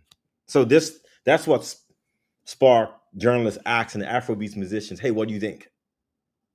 So then that's why Thames said it's kind of skate music. But I love Thames. And so I do appreciate Thames' position, but when I started listening, I went back and started listening to Thames 1 and 10 minutes. Wait a minute. I don't feel like Thames is just... Thames could be a dancehall artist. Like literally. She sings about being a champion. She's the baddest. It's love, it's heartbreak, it's thoughts of I do want to escape, but escaping in the mind is the first thing you do before the body escapes. So there is some type of... It's not totally night and day. So in the epilogue, I do imagine Thames as a dancehall artist. And when she talks about Mr. Rebel, who's Mr. Rebel? Like, are these the guerrillas that fought these liberation struggles but didn't fit in to the post-colonial state who still live in the bush? Are we the rebels? Who is Mr. Rebel? Is it Chronics, reggae artist Chronics, who says, Operation Mama Africa, we're going back to Africa and is looking for rebels to help take over? Who's this Mr. Rebel? And if you think about other musical genres from Africa, one of my artists I love a lot is Lure from Cabo Verde. She has songs where she invokes Cabral, and she evokes memory of artists. So there is a thing. There is a tradition of Africa in doing this. But I would agree to the extent that if Afrobeats was more intentional by taking some of the innovation of naming beats, and I just to clarify that, one of the most outstanding dancehall rhythms is called Shenkai Shek. And it's actually a ska rhythm from the 1950s. It's really about Shenkai Shek. But the 90s versions kind of have no idea of this thing. But just in the rhythm, which is beyond the song, there's these old stories of radicalism. So there is a thing of you can create the space by what you name it, like the kind of energy it invokes. I definitely think Afrobeats could do that because the beats are phenomenal. And one of the innovations of dancehall is that because the beats that work well they get recirculated over time. So I write about like dancehall creating these compressed timelines of black radicalism, where you got songs from the '70s on the same rhythm as songs in the 2000s. There's like an exchange of politics you get within minutes, but you're covering like decades of content. So you might hear Peter Tosh on the same rhythm of a Sizzla Kalonji or a Queen Africa. And I think there is something useful about that. Let me think about and Bucci makes the point that yeah, it should still be entertaining, right? If it's not good, if it doesn't slap, it doesn't work. So it's got to still slap. So it's got to still sound good, but you can elevate the sound to have a certain level of consciousness too. There's a follow-up question about Hmm. Amapiano in relationship to all this, and I wonder, would you consider Amapiano a child of Quito in that Wow. same way? I mean, honestly, I can't argue against it. Mm. I'm not an expert in Kwaito, but I can't argue against it. But I that's feel like another I've heard great somebody example. I'm a piano slaps. say, mm. Like what his name like the Biko, run the Biko. Like it has another could have another like, entry point. Mhm. Mhm. I don't know. I'm ambivalent. See, this reminds me of like how we be inviting everybody to the cookout. Because the thing is, like, I think on the one hand, for people to make it's one thing to make the music that elevates consciousness. It's another thing for you yourself to have those politics. And if you yourself do not have those, I just don't think I don't go to Beyonce for my politics. Okay. I go to Beyonce to like, well, shit, hate mostly now these days, but like, you know what I mean? Whatever, my jams. But and so I feel ambivalent about this because on the one hand, it's like I just don't trust the message to people who don't believe the shit, right? There is something to be said about if we're going to be consuming it anyway, it might as well have some, some level of consciousness. On the other hand, I feel like um these people are not Paul Robeson. You know what I mean? So I don't know. So I feel very conflicted about the expectations that we have, the expectations versus like responsibility. So But don't you even kind of narrate this in the beginning, Keto, with your own story about how you come to the music and like Yeah. and what types of things it exposes you to? So like, I mean, I know this is your position on this, Sharice, and I know we've kind of different on this over the years because this is the same thing I think about, like even movies, as problematic as they are, like Blood Diamonds and whatever else. I feel like for a lot of people who don't have a particular like clear political education in that like traditional way, music and or popular culture is one of those like critical entry points. And to your point, yes, it does not always drive people down a particular path, but I feel like it does for a lot of people, and I feel like you kind of narrated that in the beginning. Yeah, because I mean I don't totally disagree with CBS in this one, right? Mhm. But some of these folks they're not Beyonce. Like if you exactly think about right. and if you think about dancehall and why it was about sound system culture was very driven by the communities it represented. The artists, like in its initial format, there's not a international industry that white folks control that they have to center themselves for. Mhm. Sound systems play songs that won't get played on the radio because they're banned, because they indict the state. The sound systems, when they create dub plates, they can pay the artist for the dub plate. So the artist is being paid by the song that has to move the crowd, and because that's how the song makes his money from a crowd, not a record deal, for some foreign company somewhere else. And I'm not saying that the record deals that are made locally are like always great, Mhm. but they're not beholden to the record industries. Mhm. The song system operators, they're not even Jimmy Cliff, right? Because I think Jimmy Cliff is an example of the kind of artist that you're actually talking about. Like, he's questionable. But this isn't Jimmy Cliff, right? This is not even Marley, right? This is not even they're very beloved in a certain set of community who respect an indictment of the state, who respect like a certain set of grassroots politics. And I also think there's a difference between, let's say, someone walking into a Beyonce concert at our age Mm-hmm. and someone who's 13, 14, 15 who goes to a racist school and like there's nothing in the books about us, but they go to like a reggae scene and they're hearing songs about Marcus Garvey and they're like 7 miles of Black Star Line coming in the harbor. What is that? So I think there is for me there is a distinction. Because I think going back to the other conversation, yeah, the Mali infrastructure is exactly the kind of problem that you're talking about. They have cornered a certain kind of narrative, and I love Junior Gong. You know, I love it. I love Stephen Marley. I already said enough about Marley's my send Mossad on me. I've said enough. I've said more than enough. But yeah, but I do think there has to be some ambivalence and contradiction in it. It's almost inevitable, right? It's not that everyone's not going to be moved by it, and Yeah. I think it's good to have a healthy level of suspicion. Well, that leads to our last question, which is about like when it comes to political education, where does music and sound fit alongside reading and other forms of study? And thinking alongside your epilogue, how can we continue to make music that raises consciousness, upends the diaspora wars, rejects capitalism, promotes real Pan-Africanism, etc. Right. And then I get, with our just the previous discussion, like how do we sort of shift, like, Ricky said this in the comments, and I agree, like how do we move people toward those politics, the people who are the culture workers, how do we move people from being celebrities to culture workers so that we are sort of producing a revolutionary culture like in real time.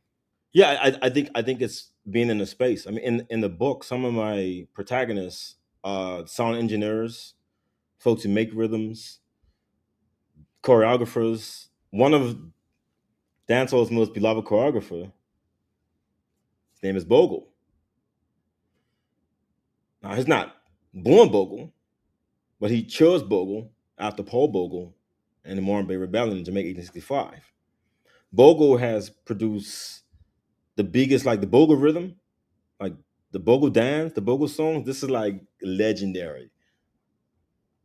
And the fact that across the world you have folks moving to Bogle. Every time you do the Bogle, there is some invocation of this tradition. Now, yes, maybe it never comes up. Folks are dancing Bogle, right? Like maybe they'll never know who Paul Bogle was. But I think in some contexts, his intentionality mattered, and I think this is the level of the discussions we have. If we have to somehow make our work palatable to the spaces that matter, like amongst the culture, but I think it's also being present or being in it. Um, because I don't think it's hard for us to be heard sometimes, you know. But I think about my own development, as I mentioned, the first place I heard of Marcus Garvey was definitely in a dancehall. That's without. I hadn't read a book on Garvey at all. It definitely was in a dancehall.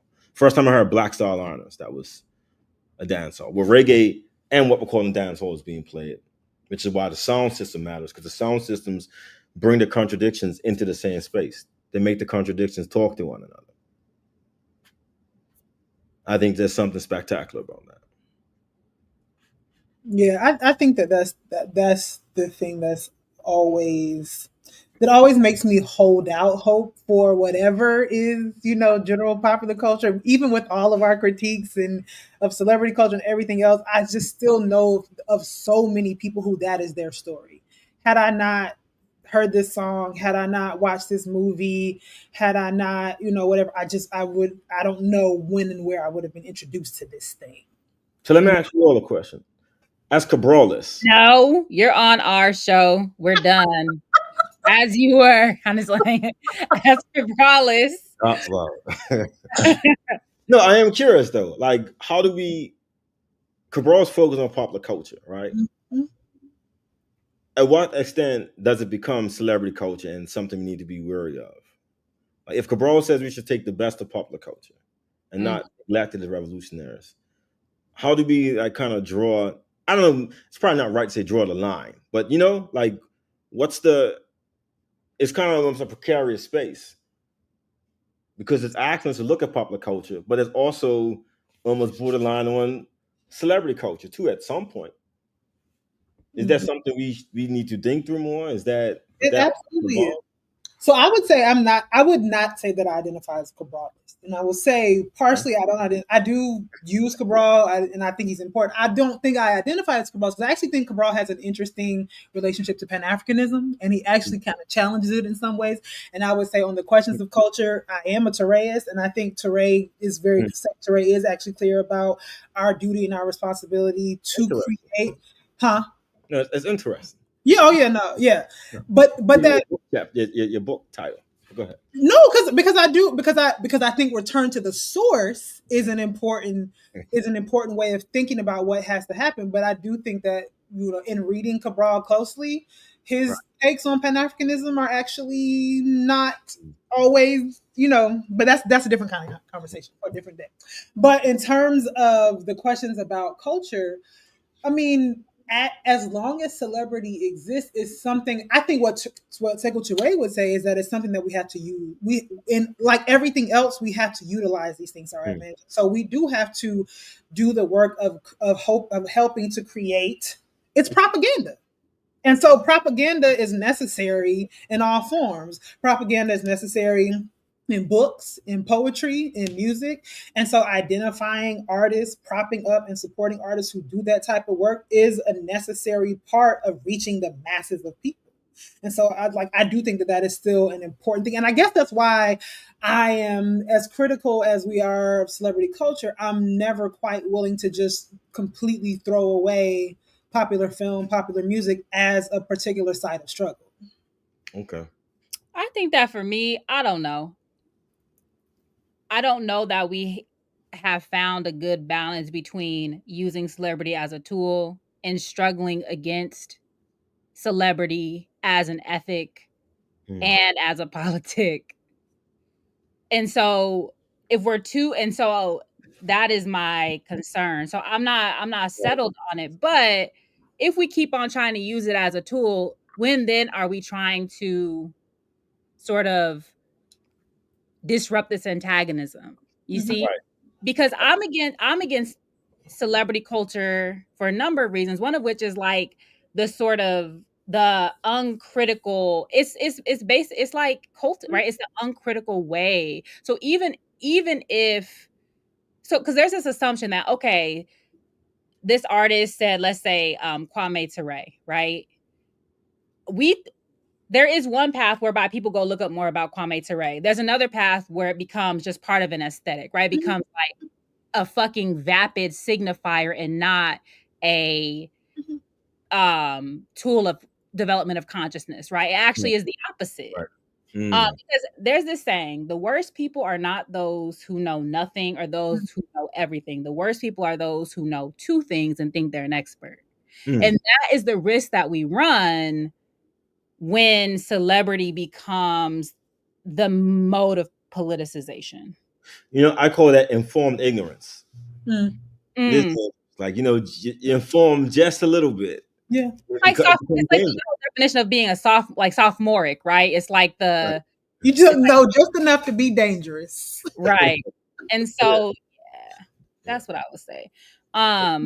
But we continue. Questions from me. I'm done. No, I can't ask any more questions. Yeah. No, you can ask, please ask away. And then do we address everything in the chat? No. So there was one thing Ricky asked or Erica asked about have you ever Quito, have you ever read Marvelous Equations of the Dread?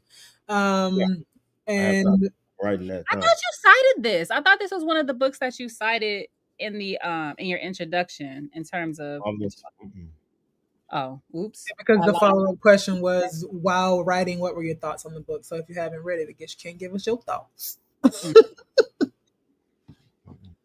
And then let's see. Yeah. I think that's the same. That's a follow-up to that. Yeah. And then the question about Sprague. Is Sprague of significance in the book? Oh, I love Sprague bands. Sprague is significant in the sense of he was a very popular dancehall artist who also makes his transition at least publicly, to being Rasta. He was at a Sizzler,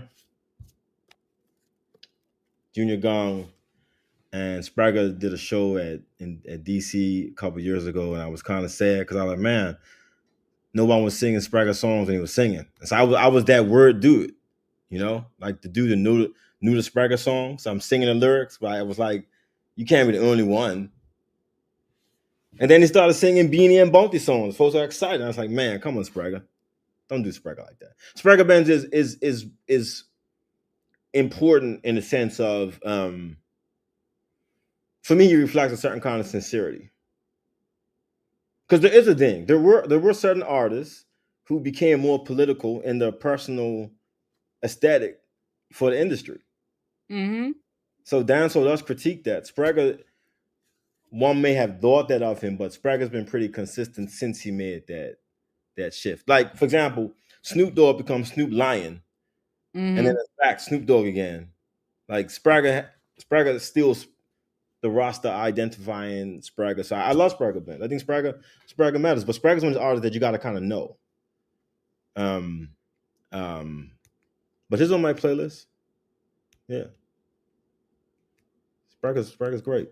Well, speaking of playlists, you are our season finale, and so were you going to say something else, Reese? Before we move on? I forgot we had this whole other question. This part about songs. Okay, are you ready? Are you poised to play some stuff too? Because we're gonna ask you about songs, but then you said you got some stuff queued up. Here comes more time. Okay. That's what I said. So speaking by way of ready, more time's always ready. How you mean? More time's always ready. By way of closing us out, we're going to ask you some questions about songs specifically, and ask you to play some stuff for us, since you wanted to act like DJ More Time wasn't a thing when I said something initially. But hopefully, but you know what? You do have the capacity to share, right? Like you can play on your end, because that's something that I put a couple things on Spotify.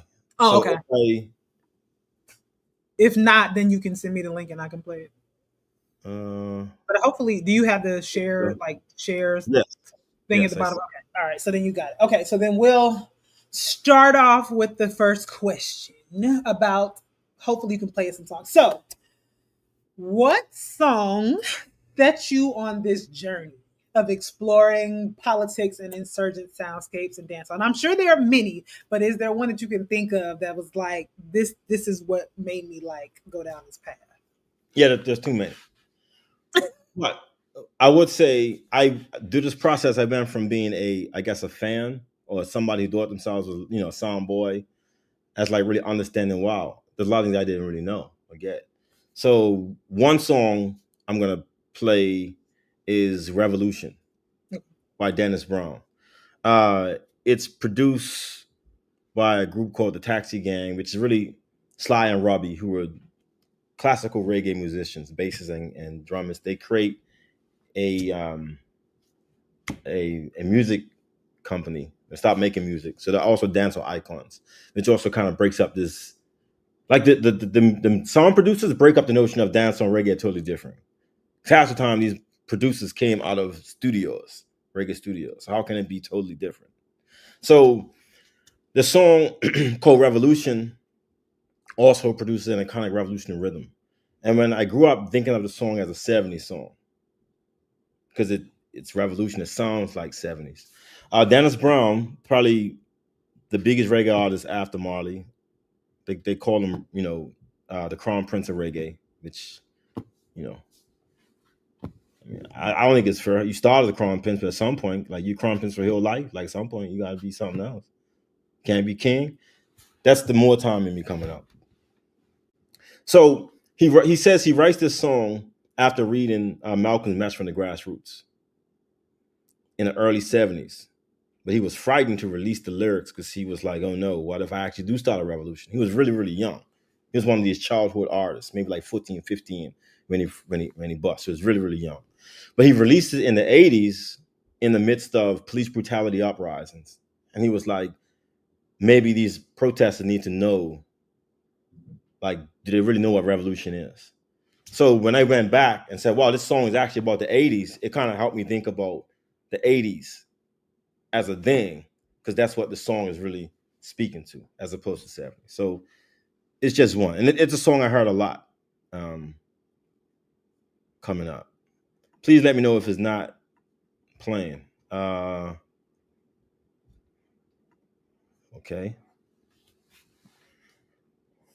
Can I go to Spotify? Window? So when you go, okay. Can you all see that? Yes, no? Yes. Can you all hear that? Could you all hear that? Yeah, we hear it. Yeah. Okay. Let's run it again.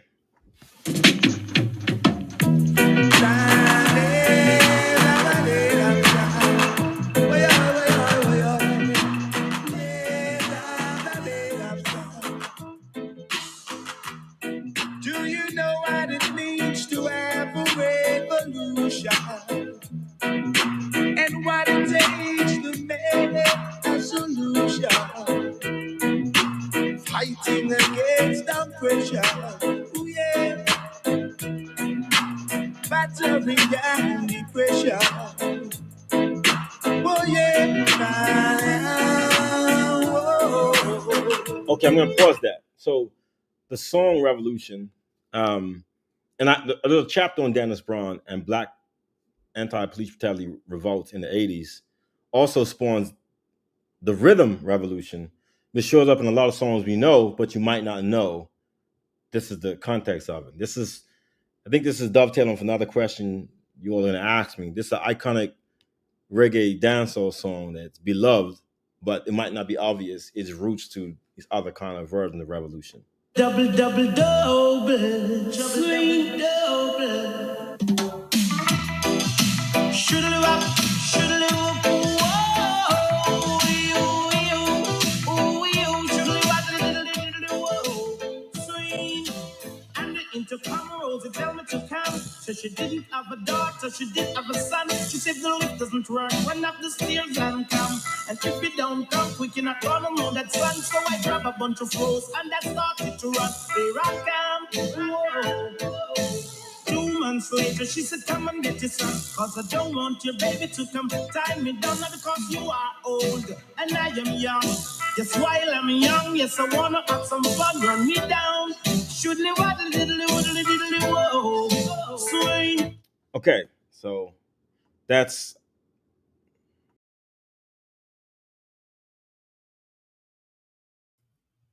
Did he accidentally leave the studio?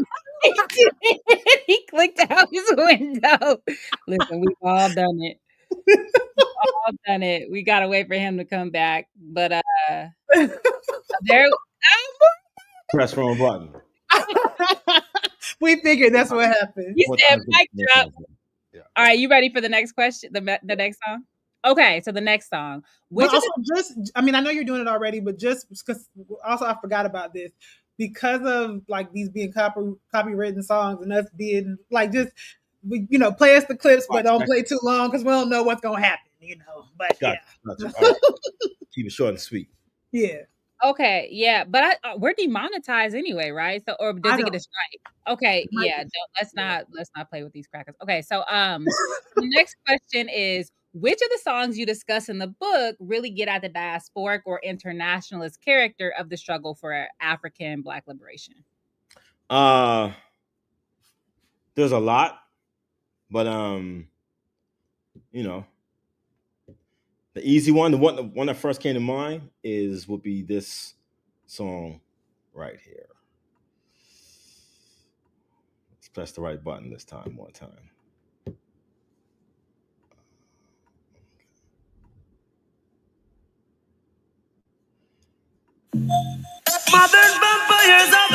This is One Buck by Junior Reed.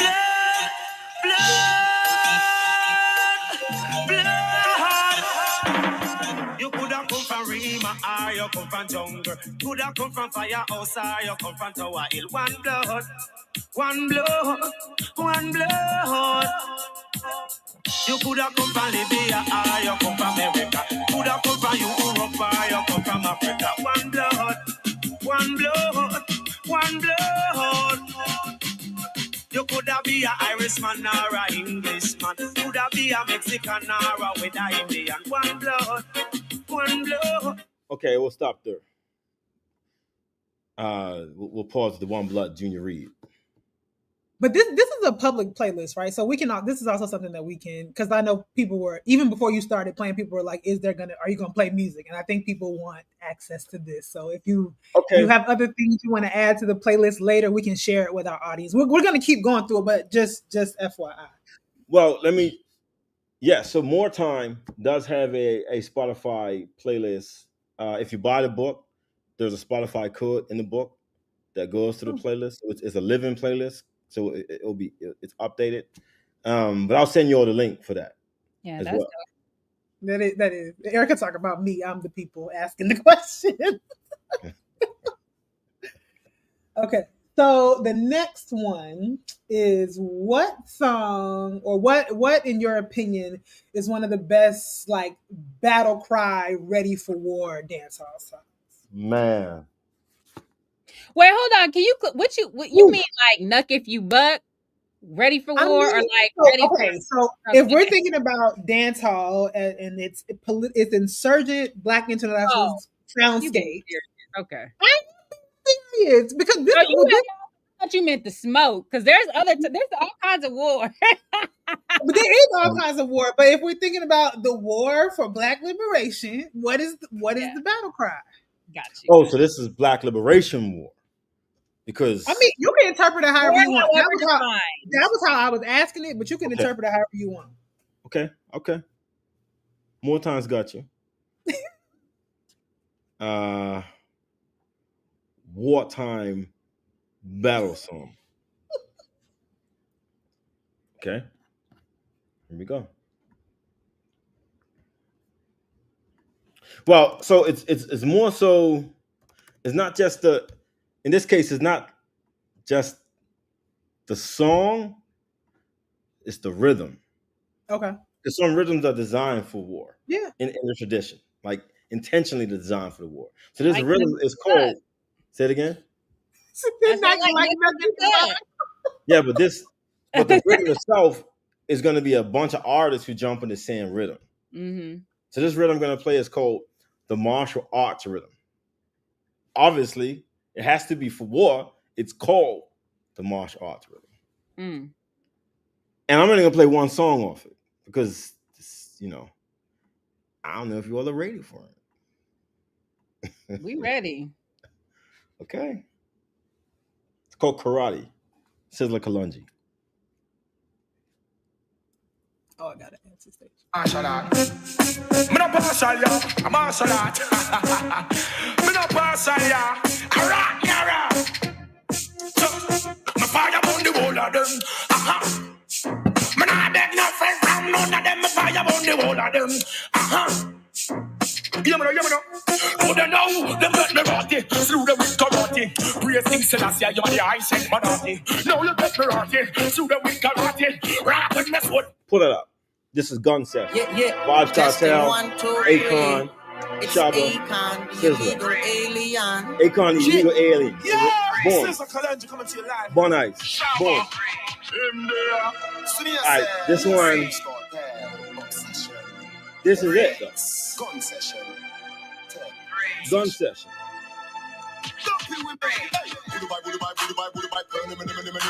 you're this bad man, your skin burn me gun.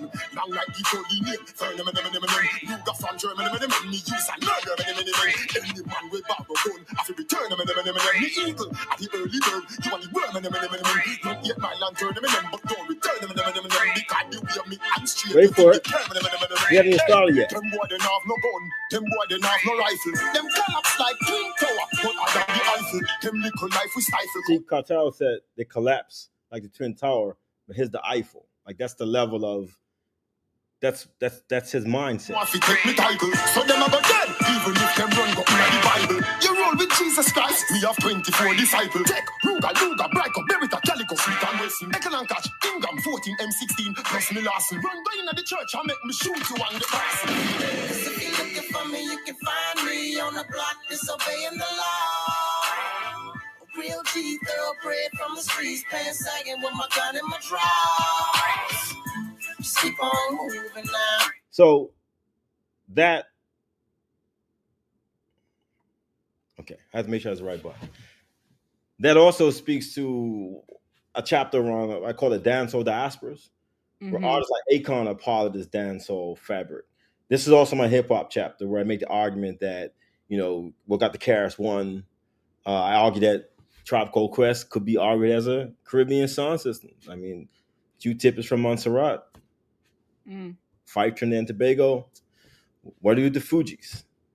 You know, this could be a Caribbean sound system, and they engage in dancehall very intentionally in all of in most of the albums. So that's another. And Nas is there too, obviously. But yeah, so that song also speaks to that sense of like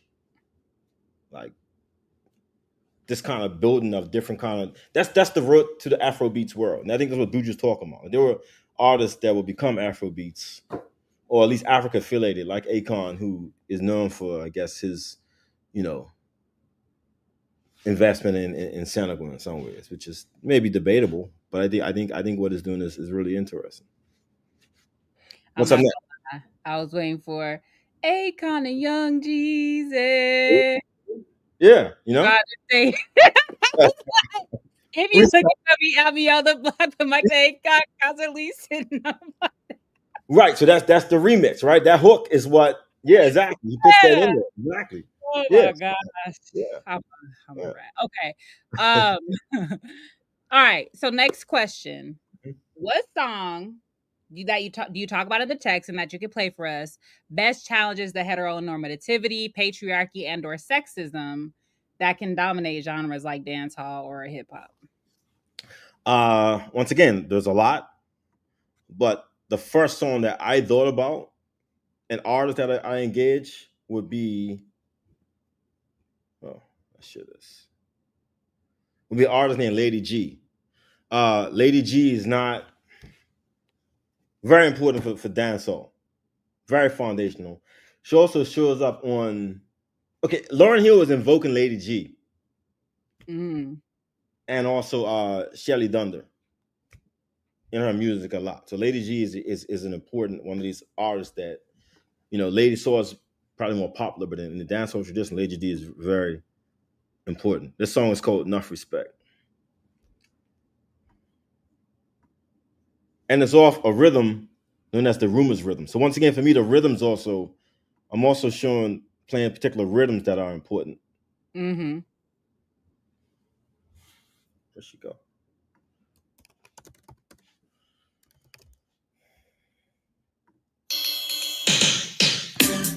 Whether you live uptown or you living in the ghetto, say Lady G respect the people them every time. See? So don't spread no rumor.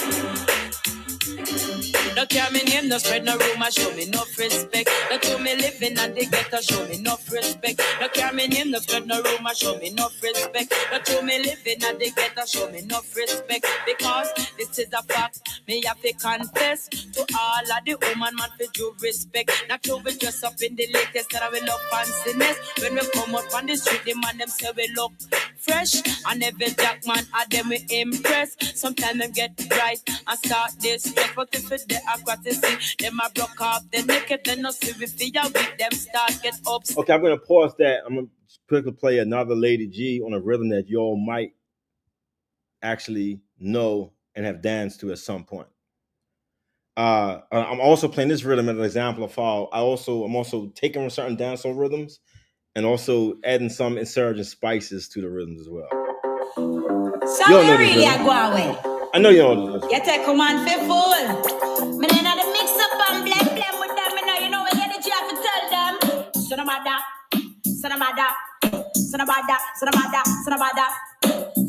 come here with your galley trend. Just ease up, breeze up. You know your get tell no they are road again. Just ease up, breeze up. Children don't get me, no you want look me friend. Just ease up, breeze up. Pull it up. This is called traffic blocking. Same rhythm. But I use this to talk about surveillance. I call it traffic blocking. Yeah.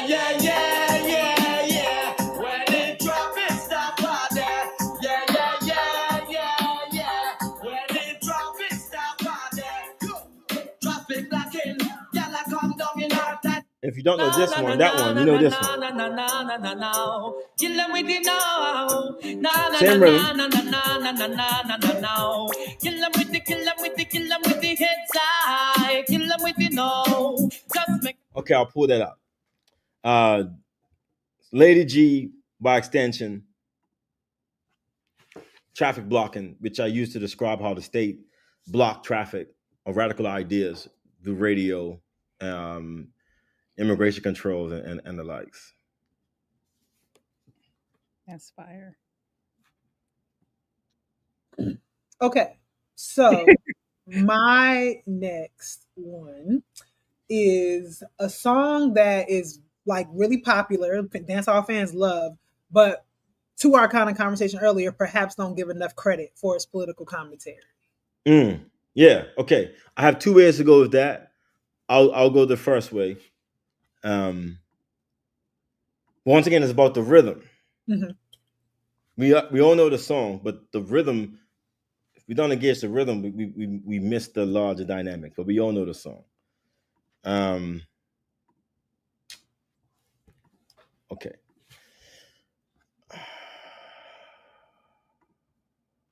Where are we?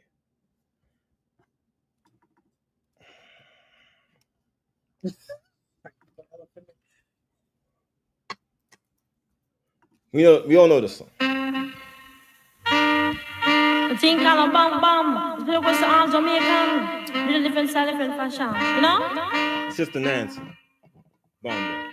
Tell me, say one thing Nancy can't understand. One thing Nancy can't understand. What make them a talk about me ambition? Say what make them a talk about me ambition? Come and say some of them a ask me where me get it from. Say some of them a ask me where me get it from. I told them no no it's from creation. I told them no no it's from creation. Bam bam hey yo. What a bam bam. Okay, pause that. So what is not talked about enough is that this rhythm is called the stalag. It's from the 1970s.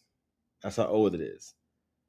Nance's versions in the 80s, stalag remix in the 90s. It's one of the rhythms that the producers get right. It's called the stalag, but it's really referencing that was the name of a show about German prisoner of war camps in Germany during World War II. It's a popular TV show. So the producers reenact Jamaica or the Caribbean as a prisoner of war camp, and reggae is how they're going to bust out of it. So they create this rhythm. The rhythm has this whole set of consciousness that Bam Bam introduces us to, but it's not the entire thing. So I'm going to play really quickly the stalag, just a quick mix. I did not make up this mix. This mix comes from a DJ, I think it's DJ Easy. Okay, where are we? Okay.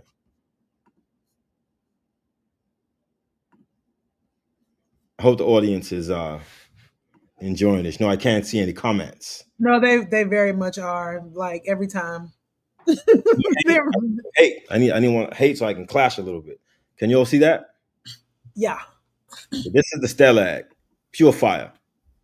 Well, it is a weeping and I'm morning and I'm not enough deep in the dancehall and who knows people run from the from when that is comes with my song which is the champion song. This will play like all day. And every song is a slap. Yes, I tell you.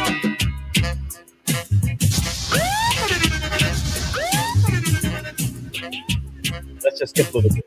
Wanna people quick bang on the bass. What the sound? Wanna hear me quick? Somebody go call me wanna people quick I jump and skip. Yeah. You know, my sound like them. We go. Them how we embrace. On me 45 in this class. This is popular. Look up to the hills, come here, tell. This is the way I feel. Politicians gonna melt. Lace up my shoes and my buckle my belt. I said, look, people, not be looking on yourself. politicians talk me like a grocery on the shelves. No wonder if them don't got no conscience. Some of the guys them in parliament. Every day them coming on the ghetto with them long statement. GCT tax got 15%. Them us. Oh no, make us stand. So the song, the Bounty song, is about politicians, how they have to go because they're raising taxes, they're coming to the ghetto, tell a bag of lies. And this whole, every song I play, it could have been a Bounty Killer song, to be honest. All right. We end in ratchet. Okay. So which of the songs is a problematic fave? That is a song that might have some controversial or maybe contradictory lyrics despite its overall political content. Yo, sure you want me to do this? The bear shit in the forest and wipe his ass with a white rabbit. Oh my God. What's wrong with your ass? Okay. Okay. All right, more time. Run the track. Robbie. All right. Okay.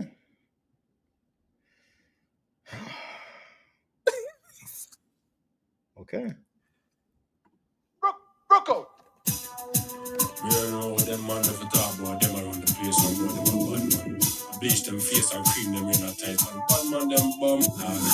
When I can't believe how old this man gets so cool. Me can't believe the Rasta man not told me so low. Me can't believe the little take of them get so cool. Me can't believe me high. Me can't believe me high. Me can't believe some near me and you say you men. Me can't believe some tight pants come in again. Me can't believe some gunman and we staff man a friend. Me can't believe me high. Me can't believe. Now I'll switch the rhythm. Same artist, different song. We're not tired to pressure poor people. Let's go to the blackout rhythm. Baba couldn't have a message phone, you see? All right. This is Bounty Killer. This version he called himself Baba Tunde. We're not tired to pressure poor people. Well, Baba couldn't have a message phone, you see? All right. Never let your problem get you down. Gotta stay focused and hold your ground. Though it seems hopeless, there is no progress. We still are around town. We do what we do, so we stay alive. We sell what we sell, so we have to survive. We tired of the fuck crib, and we fed up from about 95. So tell them so anytime. Okay, while we're here, Lady Sword, good work. But it's not about good work. You see if you think you're fit for the position. The rhythm. When I come over and I'm a kill. Function. Sweet farmer, sweet good work for me honey. Any style you want, keep all you buy and get it. Real barrow and cats and not much Charlie. Come make me slide back boogie. Beanie Man. Same rhythm. Well done. It's about how he loves, he bigs up and trusts the ghetto girl. Not the uptown girl. The rhythm slaps. Why you get a girl, me have to big up and trust. Why you get a girl, me have to love up and trust. Get a girl, big up on the stomach hard. Checking vibe, to love her, no so much again then. Why you get a girl, Okay, I'm going to pause that. I could literally do this all night, but that's just a small sample of what could happen. Okay. No. All right. So yeah, run us that link because it was definitely enthusiastic in the chat. Yes. Apparently you were taking people back. Yeah, unfortunately I can't see this chat. I know. I think we need to think about how to do this in the future for y'all to actually be logged into the studio. People need to have them sign up for StreamYard because I think if you're in the StreamYard, you can see the chat. Yeah. Or if you have the YouTube pulled up and muted, you can see the chat. It'll be a little bit delayed. Yeah. Right. Yeah. There is a question though from Kayla. Yeah.